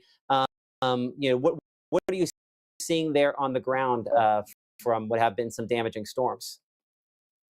Well, so far, I've been able to see trees down, a lot of limbs blown into the road, and power crews. Shout out Pontotoc County EPA. They are out and about restoring the power as we speak, even in the midst of the hail. They sent in a few reports to us that I was able to post this moment ago of them fixing the power while hailstones were falling at like an inch to an inch and a half pace. So they're wanting to restore power. Now, is it safe? I have my opinions, but they were still out and about trying to take care of the residents here in Ecru. Now, we're talking about Ashley Furniture. I've been driving around their facility, and I have not seen the roof damage just yet. I'm trying to navigate around to see that, so I'll talk to Emily here in just a moment. But what I am seeing is some trees snapped at the base right there in the distance over the fence line. So strong winds definitely occurred over here on top of the large hail that fell. I was very glad to see that none of these high profile vehicles that you see lined up here at the Ashley Furniture Plant facility in Ecru were knocked over. So that's a positive, because usually something that is susceptible are those high profile vehicles. But Matt, driving around, trees down, roofs ripped up, the aluminum roofs or the metal roofs that are just kind of put on top, they're easily peeled off in strong wind gusts of 50 to 60 miles an hour. And in a lot of cases, driving down these county roads, been able to see several times where those roofs are ripped up, and folks are just trying to stay dry, but definitely glad that the sun's out. Definitely better skies in the area. Man, you nailed it right there at the end, because it's just been, it's been storms that didn't move, right? It hit spots and then just kind of kept coming and kept coming. And that's a big problem. Okay, where are you going from where you're at now? Because I know you're kind of trying to get some ideas what's happened there. Well, so getting that report from the roof here at the plant, I'm going to try to see if I can get around to where I have a shot of that. But I also want to go down some of the county roads. I went down 244, and there were a lot of back roads that I could have gone down, but I was trying to navigate over to Possum Trot Road.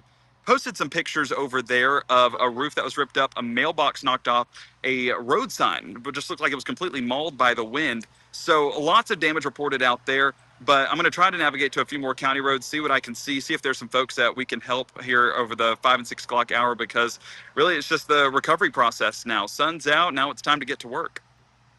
Well, here's a question. Where'd you post those pictures, just to double check real quick? On Facebook. On Facebook. Okay. You mind sending a couple of those in on the app real quick, or just one of them at least? Yeah, I'll try to.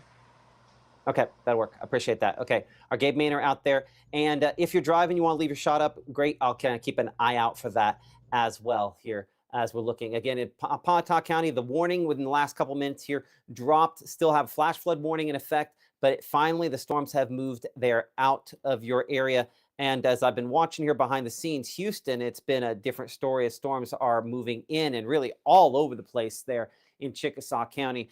Very little visibility out of our camera there in Houston as the storms have kind of just enveloped that location. Chickasaw County and Houston under a severe thunderstorm warning. That one there in effect until 5:45 p.m. Some damaging wind gusts, some hail. Have not had a lot of reports there at this point. Also, if I'm being honest, I have not checked for a lot of reports in the last few minutes as well. So let's check on our chat here. Some folks asking about Saltillo, other locations there. Again, getting there in Randolph, but that storm is a lot weaker than what it was earlier on. Looking back through here as well, track it from Pontotoc, please. Ecru got really rough. Power back was off since 2:30. It just came back on. Callie, I'm glad to hear that that is the case. You can see the lightning picking up there in Chickasaw County, and a lot of limbs knocked down, depending where Callie was. And I think Callie mentioned there in the Ecru area. So that pretty common report there, unfortunately, for folks in Pontotoc County. Back over on Mama Justice Doppler radar. Someone was asking real quick about the Pontotoc area. These storms have largely collapsed up here in Pontotoc County. With this, they've weakened a lot more in just the last little bit here, back towards Hebron and Buckhorn and Algoma versus what we have down in Chickasaw County. But the best way to show this is typically, again, looking 3D on these storms. Allows us to sit up there.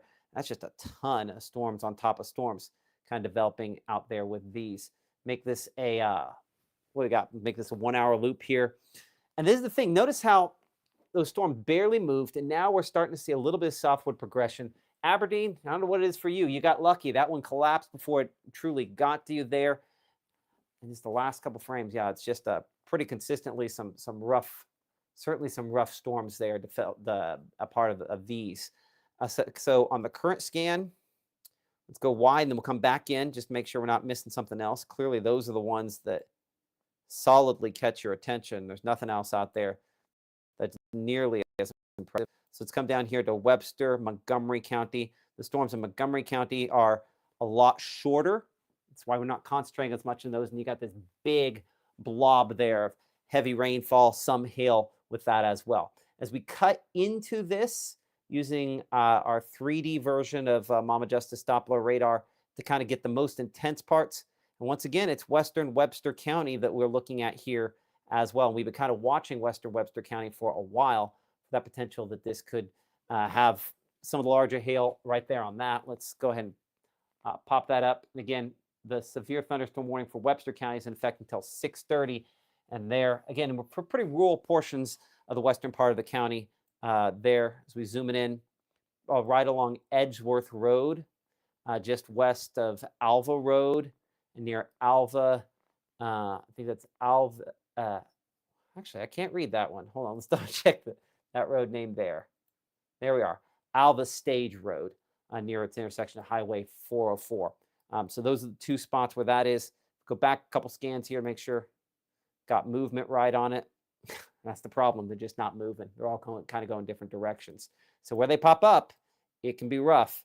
But a thing I don't want to miss on any of these is that we are not talking about tornadoes. Let's look at a couple different cameras here. Make sure there's not something else that we can see out of these. Let's go to our camera in West Point. We'll start there. Again, looking back toward the west into the dark gray as those storms continue to form on our FastNet camera there. Coming in 98, feels like 106.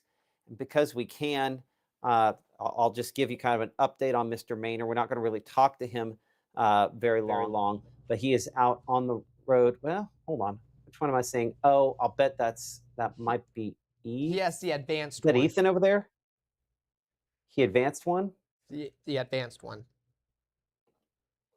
I'm confused. What do you mean, Caleb? I didn't know if that may make a difference. I sent him the link to the advanced one if you need to pull up a different shot. He was testing that one out. Oh, okay. Yes, the advanced one is a different. Okay, yeah. I'll see if I can figure out which one that is. I think that's one we typically send to like emergency managers. Let me check here. Nope. No. Nope. So you probably sent him your live shot. Oh, I bet you that's what it was. Yep. Yeah, that's what it is. Yeah, so get on the phone with him and tell him he needs to cut his number out of that. He needs to use his number from his link. Okay. And then the rest of it And is cut out my number. yours. And well, yeah, cut out your number. Exactly. So that way it'll be his. Okay, I can do that. Okay, thank you. Appreciate that. Okay, that makes more sense why it was. I need to put labels on those behind the scenes. Let's go to your damage picture there.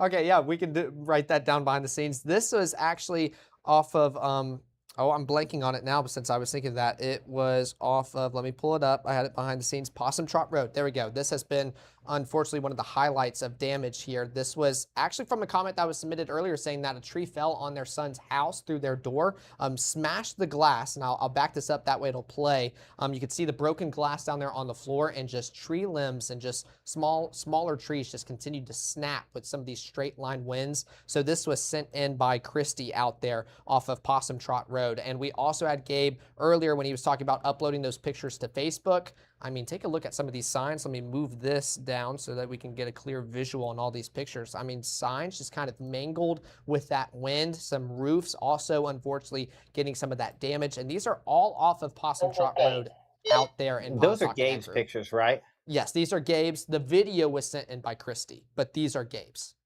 that he said he would upload Okay, to and the if app. Gabe can hear me behind the scenes, I see him still popping up on your shot over there. He's gonna have to change out his number for yours. I'll call him. Just have him text me if he can hear me.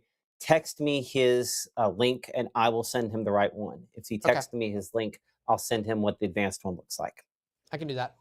So I appreciate that. Okay, let's go ahead and show where things kind of go from here for a moment. As we kind of show where storms kind of continue to go into and through this evening, kind of looking at Futurecast and where it could have some of those trying to form. So again, looking here at 6:30, we're pretty similar on locations.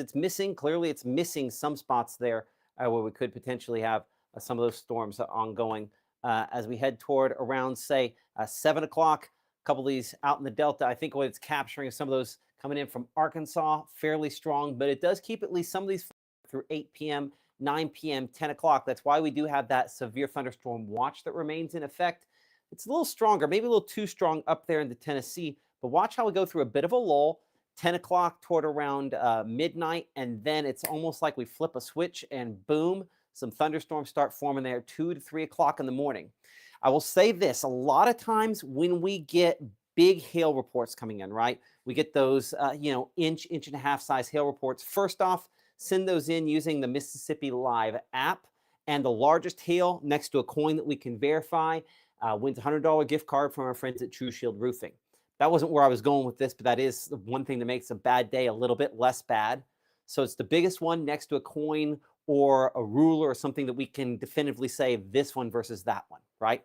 So send that in using the app. But here's the thing to note. A lot of times, not a lot of times, but sometimes when we get really big hail, the atmosphere is right to do big hail in the afternoon. We can get some hail overnight as well. It's not always as big, but we get some there. And so we do show, again, the cluster of storms that could potentially include some hail with them overnight, 3 to maybe 4 to 5 o'clock in the morning for early tomorrow morning as well. So we'll be monitoring that potential. If something ends up popping up like that, our meteorologist Maggie McCauley will have updates starting at 6:30 a.m. at the latest.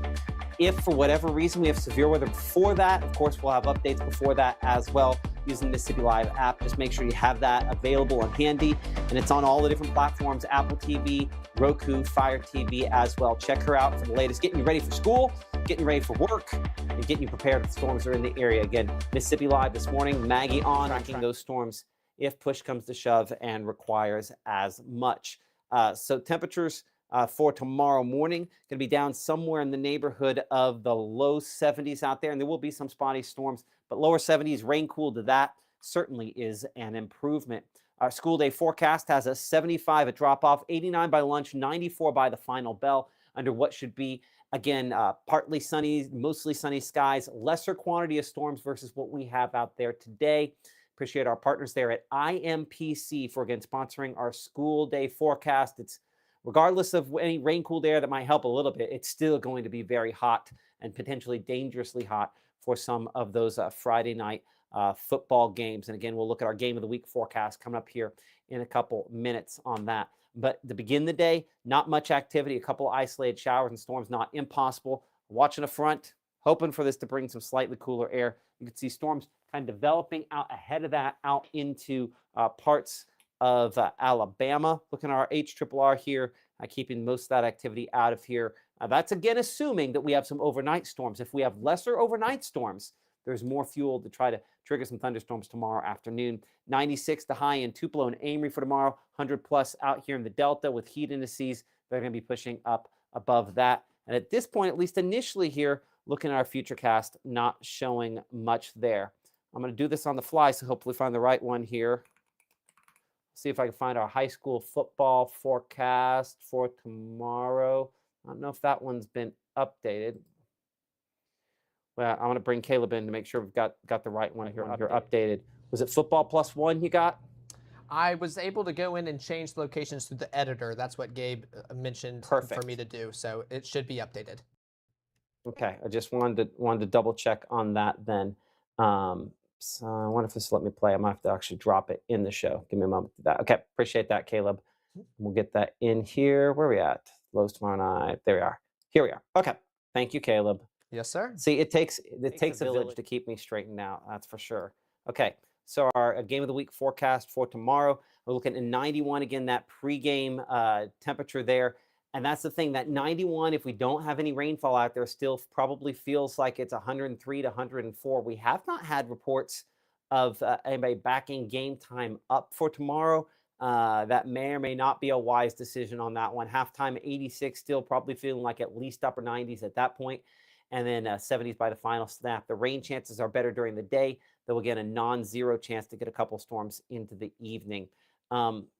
We'll look more at the rest of your forecast here in a couple minutes, but let's get you a 7-day and let's get back over to radar here in a moment. So rain coverage, we're looking around 20% for tomorrow. Drier for the weekend, less humid, low 90s plus lower humidity. Still probably feel close to 100, but at least it won't be 110 for Sunday. And then some rain chances and storm chances coming back as we look into next week. Mid 90s on the way as we look toward the middle of the next week. More thunderstorms as we remain fairly spotty. But even with storm chances for tomorrow, not expecting nearly the quantity of thunderstorms that we had out there for today. Okay, we'll have more coming up here in 60 seconds. You're watching Mississippi Live at 5. Right now, from the Mississippi Live Weather Center.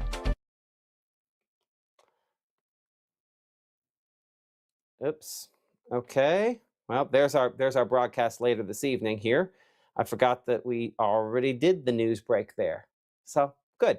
You get more me. You get more Caleb. You get more everybody here than in normal mode in a second. So I apologize for that. That's what happens when I just switch things on the fly. Sometimes that's the way it works. Yeah, I'm looking. I'm not seeing. Help me out behind the scenes. Gabe's shot. Did he ever get it up and going there or not? I don't think so. I'm going to go to you, Caleb, for some pictures for a second. I'll take a look at Gabe's stuff.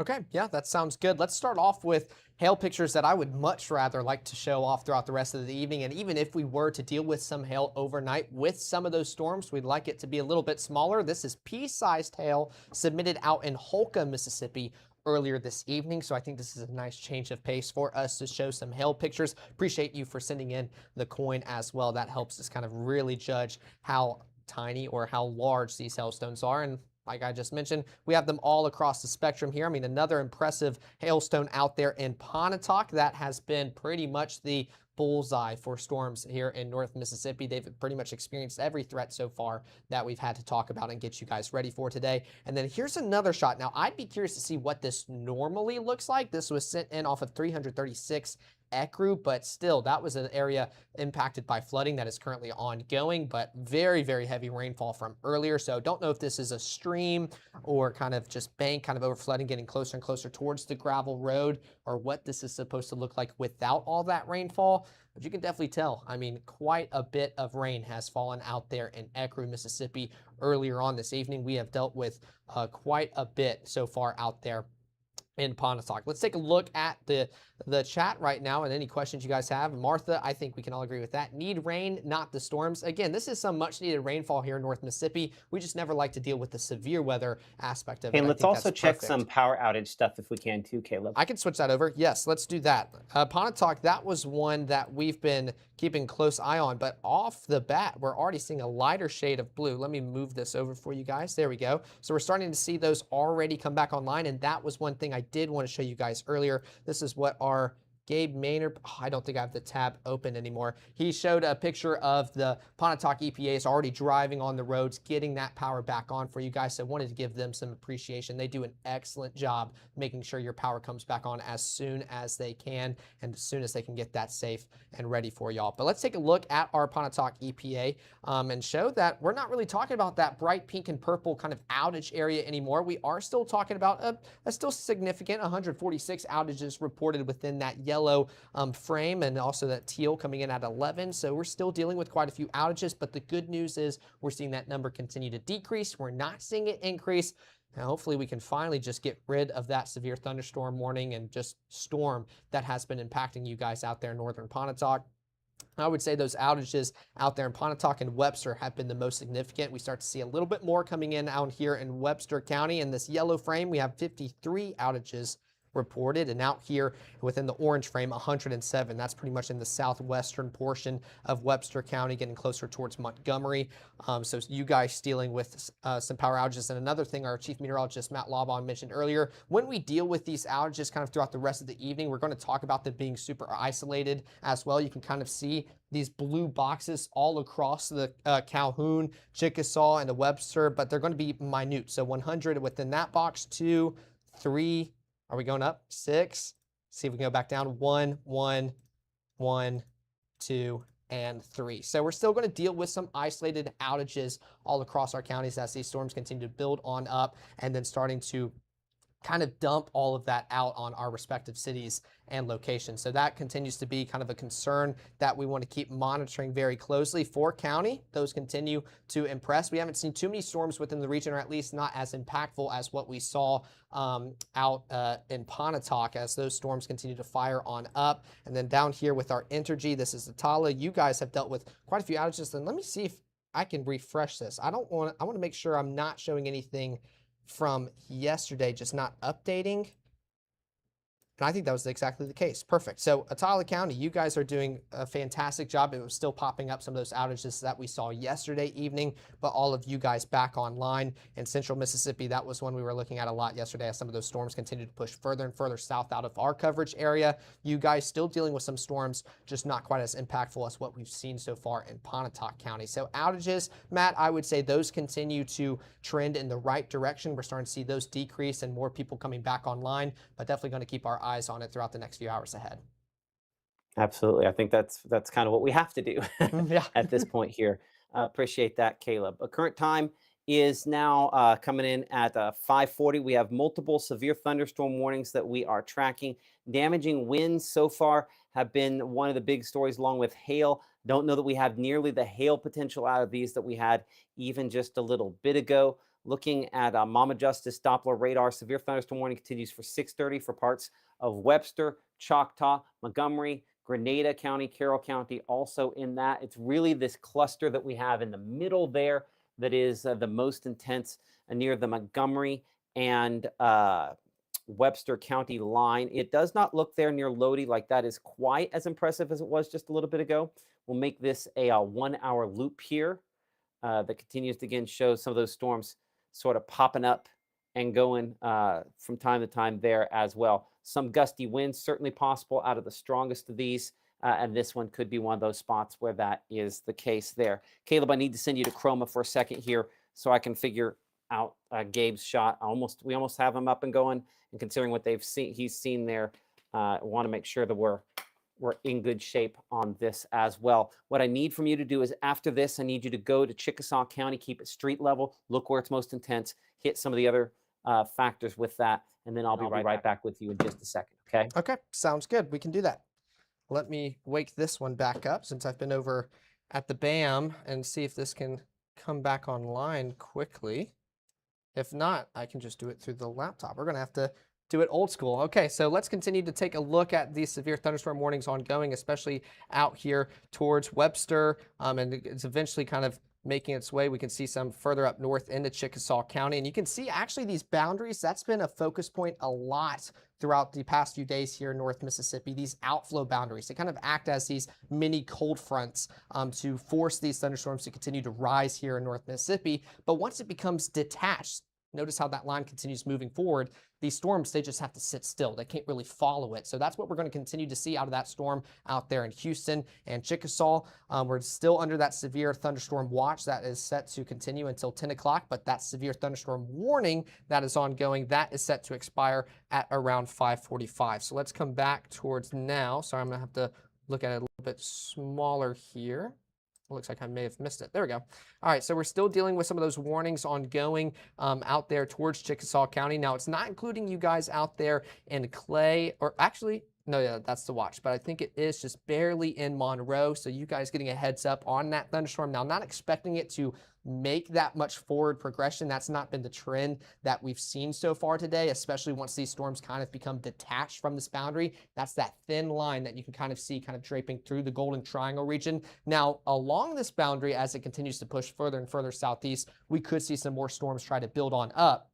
But those storms behind it, they're just kind of going to have to sit like a duck in water, and they just kind of sit on top of cities, and that's what causes those flash flooding concerns, Matt. I do think he had some video there at Possum Trot. Sorry, Emily and I kind of coordinating some stuff, and we have some damage video that Gabe's going to pull it up on here in just a second. So monitoring a couple different things here as well, just kind of giving you a heads up. Have we been in and seen some cameras there in around Houston? I say we check the Houston camera, then we go look at it from Calhoun County, and I'll be right back with you. So do those two things real quick. Sound good? Okay, yeah. Let's try to get a good visual on that with those cameras that Matt just mentioned. We'll start off with Houston. Let's see, I'm going to have to look on this. There we go. So sorry, I'm having to look off of a different screen than usual here. Let's start off with our Houston camera. We already saw a brief flash of lightning right there, right when we made the transition. Don't know if you guys saw it, but again, blinding rainfall. That's the theme with these storms. This is not one of those showers and storms that you can really go out, drive in, make it to your destination. These are those flashers, kind of warnings that we have on our cars to just kind of alert everybody else on the road where we're at, because it is so hard to see in front of you guys, and we just kind of pull over to wait for it to move on through. But still dealing with those heavy bands of rain and a few flashes of lightning within that storm. We can't quite see the bolts as clearly, but they're still occurring out there within this storm. And take another out of flash of lightning just up camera.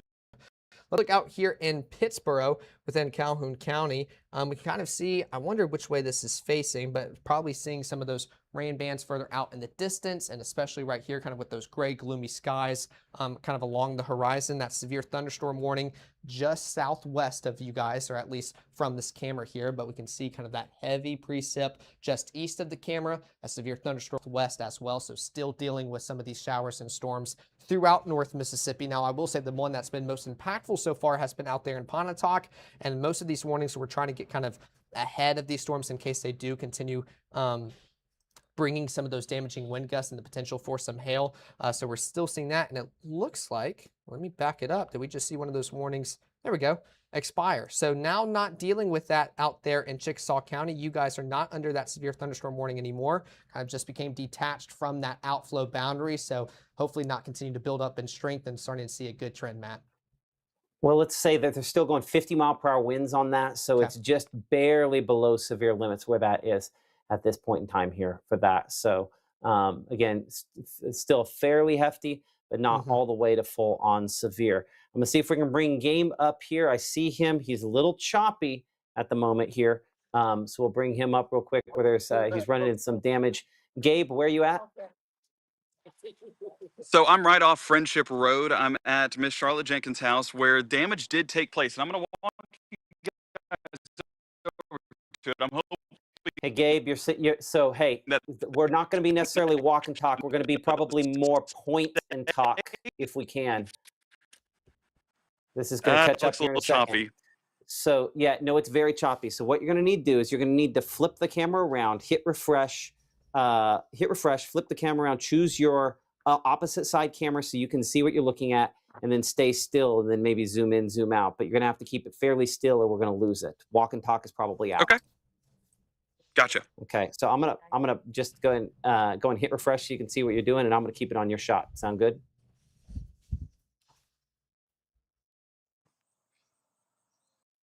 Okay, give me a moment here as he's doing that.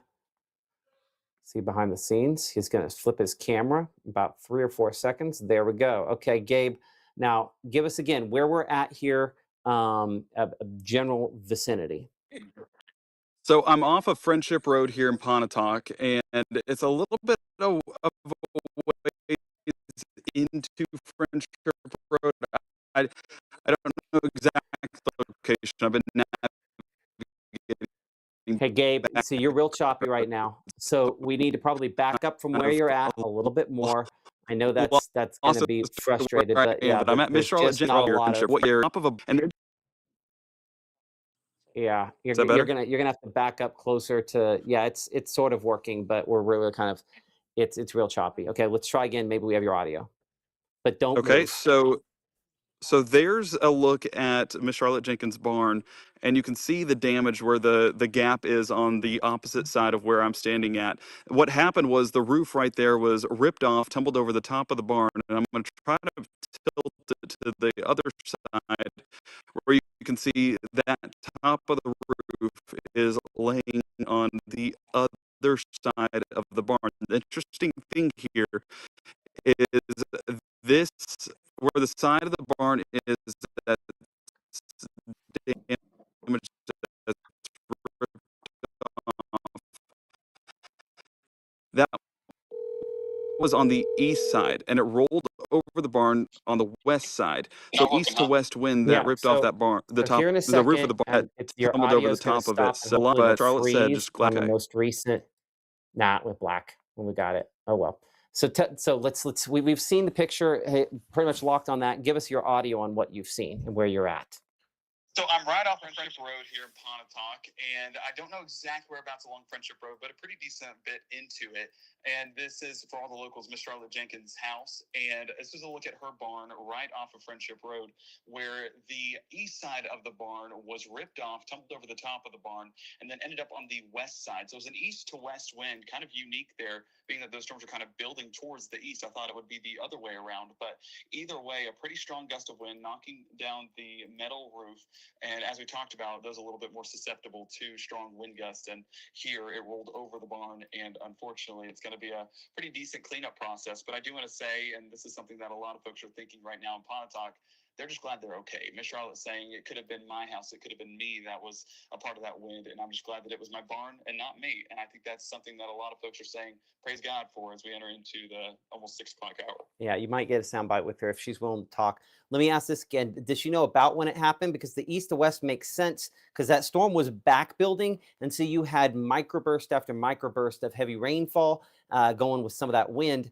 So it's possible those were all hitting the ground, you know, in the 3 to 4 o'clock hour there, pretty much right overhead. It's not impossible at all that, yeah, I mean, there were a couple of those that could have blown it from that direction. Well, she's right here. I can ask her, what time was the storm at? Around guesstimate. I left Tupelo between 4 and 10 after 4. So between 4 and 10 after 4. Okay, that makes sense then. Yeah, see that makes perfect sense. That's when you had the downburst, and so you mentioned, so they're in the Possum Trot area, a little west of Possum Trot. I need your bearings on that again. Is you guys west of Possum Trot? North of Possum Trot along Friendship Road. Okay, yeah, so that makes sense because you had that downburst there pretty much right overhead. So that would make sense why they had it where that was. What was the other road? Buchanan. Buchanan, right south of Buchanan Church and north of Possum Trot Road. Okay, yeah. So that and makes. I do want to say too that one of the things that they were talking about was there were limbs in the top of their trees that were damaged from the ice storm, and this basically shaking them out. So there are a lot of limbs down that were in effect all the way back from January that now have gone all the way to the ground. So that's the thing. Like we're just going to keep shaking those down, you know, for the foreseeable future, unfortunately. Exactly. So, but glad everyone's okay. That's for sure. I will get some shots of that, and I will get those over to Caleb that he can show in just a moment. Okay, I appreciate that. It's our meteorologist, Gabe Maynard there in the out there in near the Possum Trot area in Pontotoc County. Again, you're looking at pictures coming from that location, kind of clearer pictures as well. Appreciate that. By the way, with the 6 o'clock news here, if you can't get over to the main road so we can kind of talk about an overview of what you've seen close to the top of the 6 o'clock broadcast. Sound good? I will try my best to get there by 6. We'll see. Yeah, I know. I will be live at some point during the 6. Okay. Yeah, if we can, any kind of shot that you can give me, even if it's not on you, even if it's while you're driving, I'd like to get that off the top. Sound good? Will do. Okay. I'm going to bring in our Emily Leonard. I got a report from her while we're on the phone here with Gabe just a moment ago. I was reporting that. Emily, what are you getting them here? Just yet. I've still got some phone out. There is some hail. So any pictures you want to use the Mississippi Live app. I will say if you're sending any videos in, just be sure to put where you're located. That just kind of helps us out when we need to report it to the National Weather Service. Okay, appreciate that. Our Emily Leonard reporting again. Another shot there of some tree damage that's coming in from these. Again, it's going to be the tree damage. It's going to be the hail damage. It's going to be, unfortunately, some structures there with some. Yes, no, this was unfortunately out there in Randolph, Mississippi, and this fell actually on the power line. So they said they have no power at their residence out there in Randolph. So we're still dealing with hailstones, trees falling, just damaging wind gusts, just kind of more and more damage still being reported here towards our Mississippi Live weather app. So we appreciate all the supports you guys have been sending in. It allows us to know exactly what these storms are capable of. That way we kind of know whether or not they're on their downtrend or not. So we're continuing to see some of that damage out there in Randolph, at least earlier on when that tree fell. And like Gabe just mentioned out there off of Friendship Road, I mean, even with the ice storm that we experienced earlier, it just kind of weakens some of these trees and limbs to where it makes it that much easier for wind gusts occurring in August to blow over these trees that we still have here in North Mississippi that kind of got a little bit weaker during the ice storm that we experienced out in January. So more damage continues to be kind of brought in with our Mississippi Live weather app. Thankfully, I've not seen many hailstones reported. We can take a look at this new one. This was actually out in Vardaman, sent in earlier. It's kind of more of those dime-sized hailstones. You can kind of see where the hail started to grow and that clear ring around it, kind of within each of these hailstones. So that wet growth is what we would call it in the industry with the different types of hailstones. So we're still seeing some of that being reported out there in Vardaman, thankfully not really meeting that 1 inch in diameter criteria to classify it as severe, but still impactful nonetheless. And again, I do want to pull up this one just because this is what I think we would all like to see a lot more heading into the evening, more pea-sized hail, and not even making it towards a dime at all. We do not want to see any more of those intense, just big hailstones make their way down. So hopefully that could be a trend that we still see into the evening hours. But another thing that what Matt mentioned earlier, even though we see these severe thunderstorm warnings start to cancel, we're still dealing with impactful weather nonetheless and kind of having those special weather statements. In order for a warning to be issued, we need wind gusts up to 58 miles per hour or greater. But if storms at 55, that's still impactful. And that's what we could see even into the evenings when we're dealing with these warnings and we don't see that warning on top of us. It could still be impactful heading into the next few hours ahead. So we want to make sure to stay weather aware. You guys have done an excellent job sending reports on whether that's power outages, hailstones, trees down, letting us know what these storms continue to produce out here across North Mississippi. And we can even take a look at some of those outages and how those can continue on the positive side, I'd say so. At least out here in Pontotoc County, we're now down to 389 customers out of power. Chickasaw starting to rise a little bit. We saw that severe thunderstorm warning earlier, up to 250. Webster 188. Golden Triangle region, you guys are doing better, but we could take a look at our Pontotoc County EPA. Still 146. So actually, I think that's a little bit lower than the last time we checked here. So those numbers continue to decrease. And then 11 out here within that teal shaded region. Out here towards Natchez Trace, we're also seeing, I guess, some colors disappear, some more reappear. We're talking about this red here, if y'all can see that, 237 out there towards Chickasaw. So that's where probably most of our outages are being reported with Natchez Trace EPA. As we were just talking about that severe thunderstorm warning that just got canceled. but can still be impactful. It's just on top of you guys. But those would probably be the main areas where we're dealing with those outages. Atala, Golden Triangle region, central Mississippi, we're continuing to look pretty good, but keeping our eyes on Pontotoc, the Natchez Trace EPA, those are kind of primary areas that we're keeping our eyes on, with more and more outages potentially being reported, but you guys starting to come back online quicker. So hopefully we're going to continue to see that positive trend, but definitely good to see those reports starting to slow down a little bit, Matt. Yeah, and we're hoping that, we're a little bit past the peak on the worst of it, because we don't really have as many out there that are quite as significant. Our Caleb Blue again reporting here for us at our downtown Tupelo facility. Current time now coming in as of 5:58. We'll be beginning our 6 o'clock broadcast here in a few moments. And again, a few things we're hoping to hear from our Gabe Maynor again out live in the field. He was showing us some damage from the Possum Trot area a little bit ago. Caleb's going to get some pictures of some of the damage that we have had also in Pontotoc County, close to Ashley Furniture, other tree damage. He'll have some of those that he can give you updates on. Emily will let us know what we are and are not hearing from local officials related to this severe weather. And of course, we will check in with your reports that you have been sending us here, which lately it's been primarily some power outage reports, things of that nature, but even those have become somewhat more sporadic. It's a trend that we hope will continue.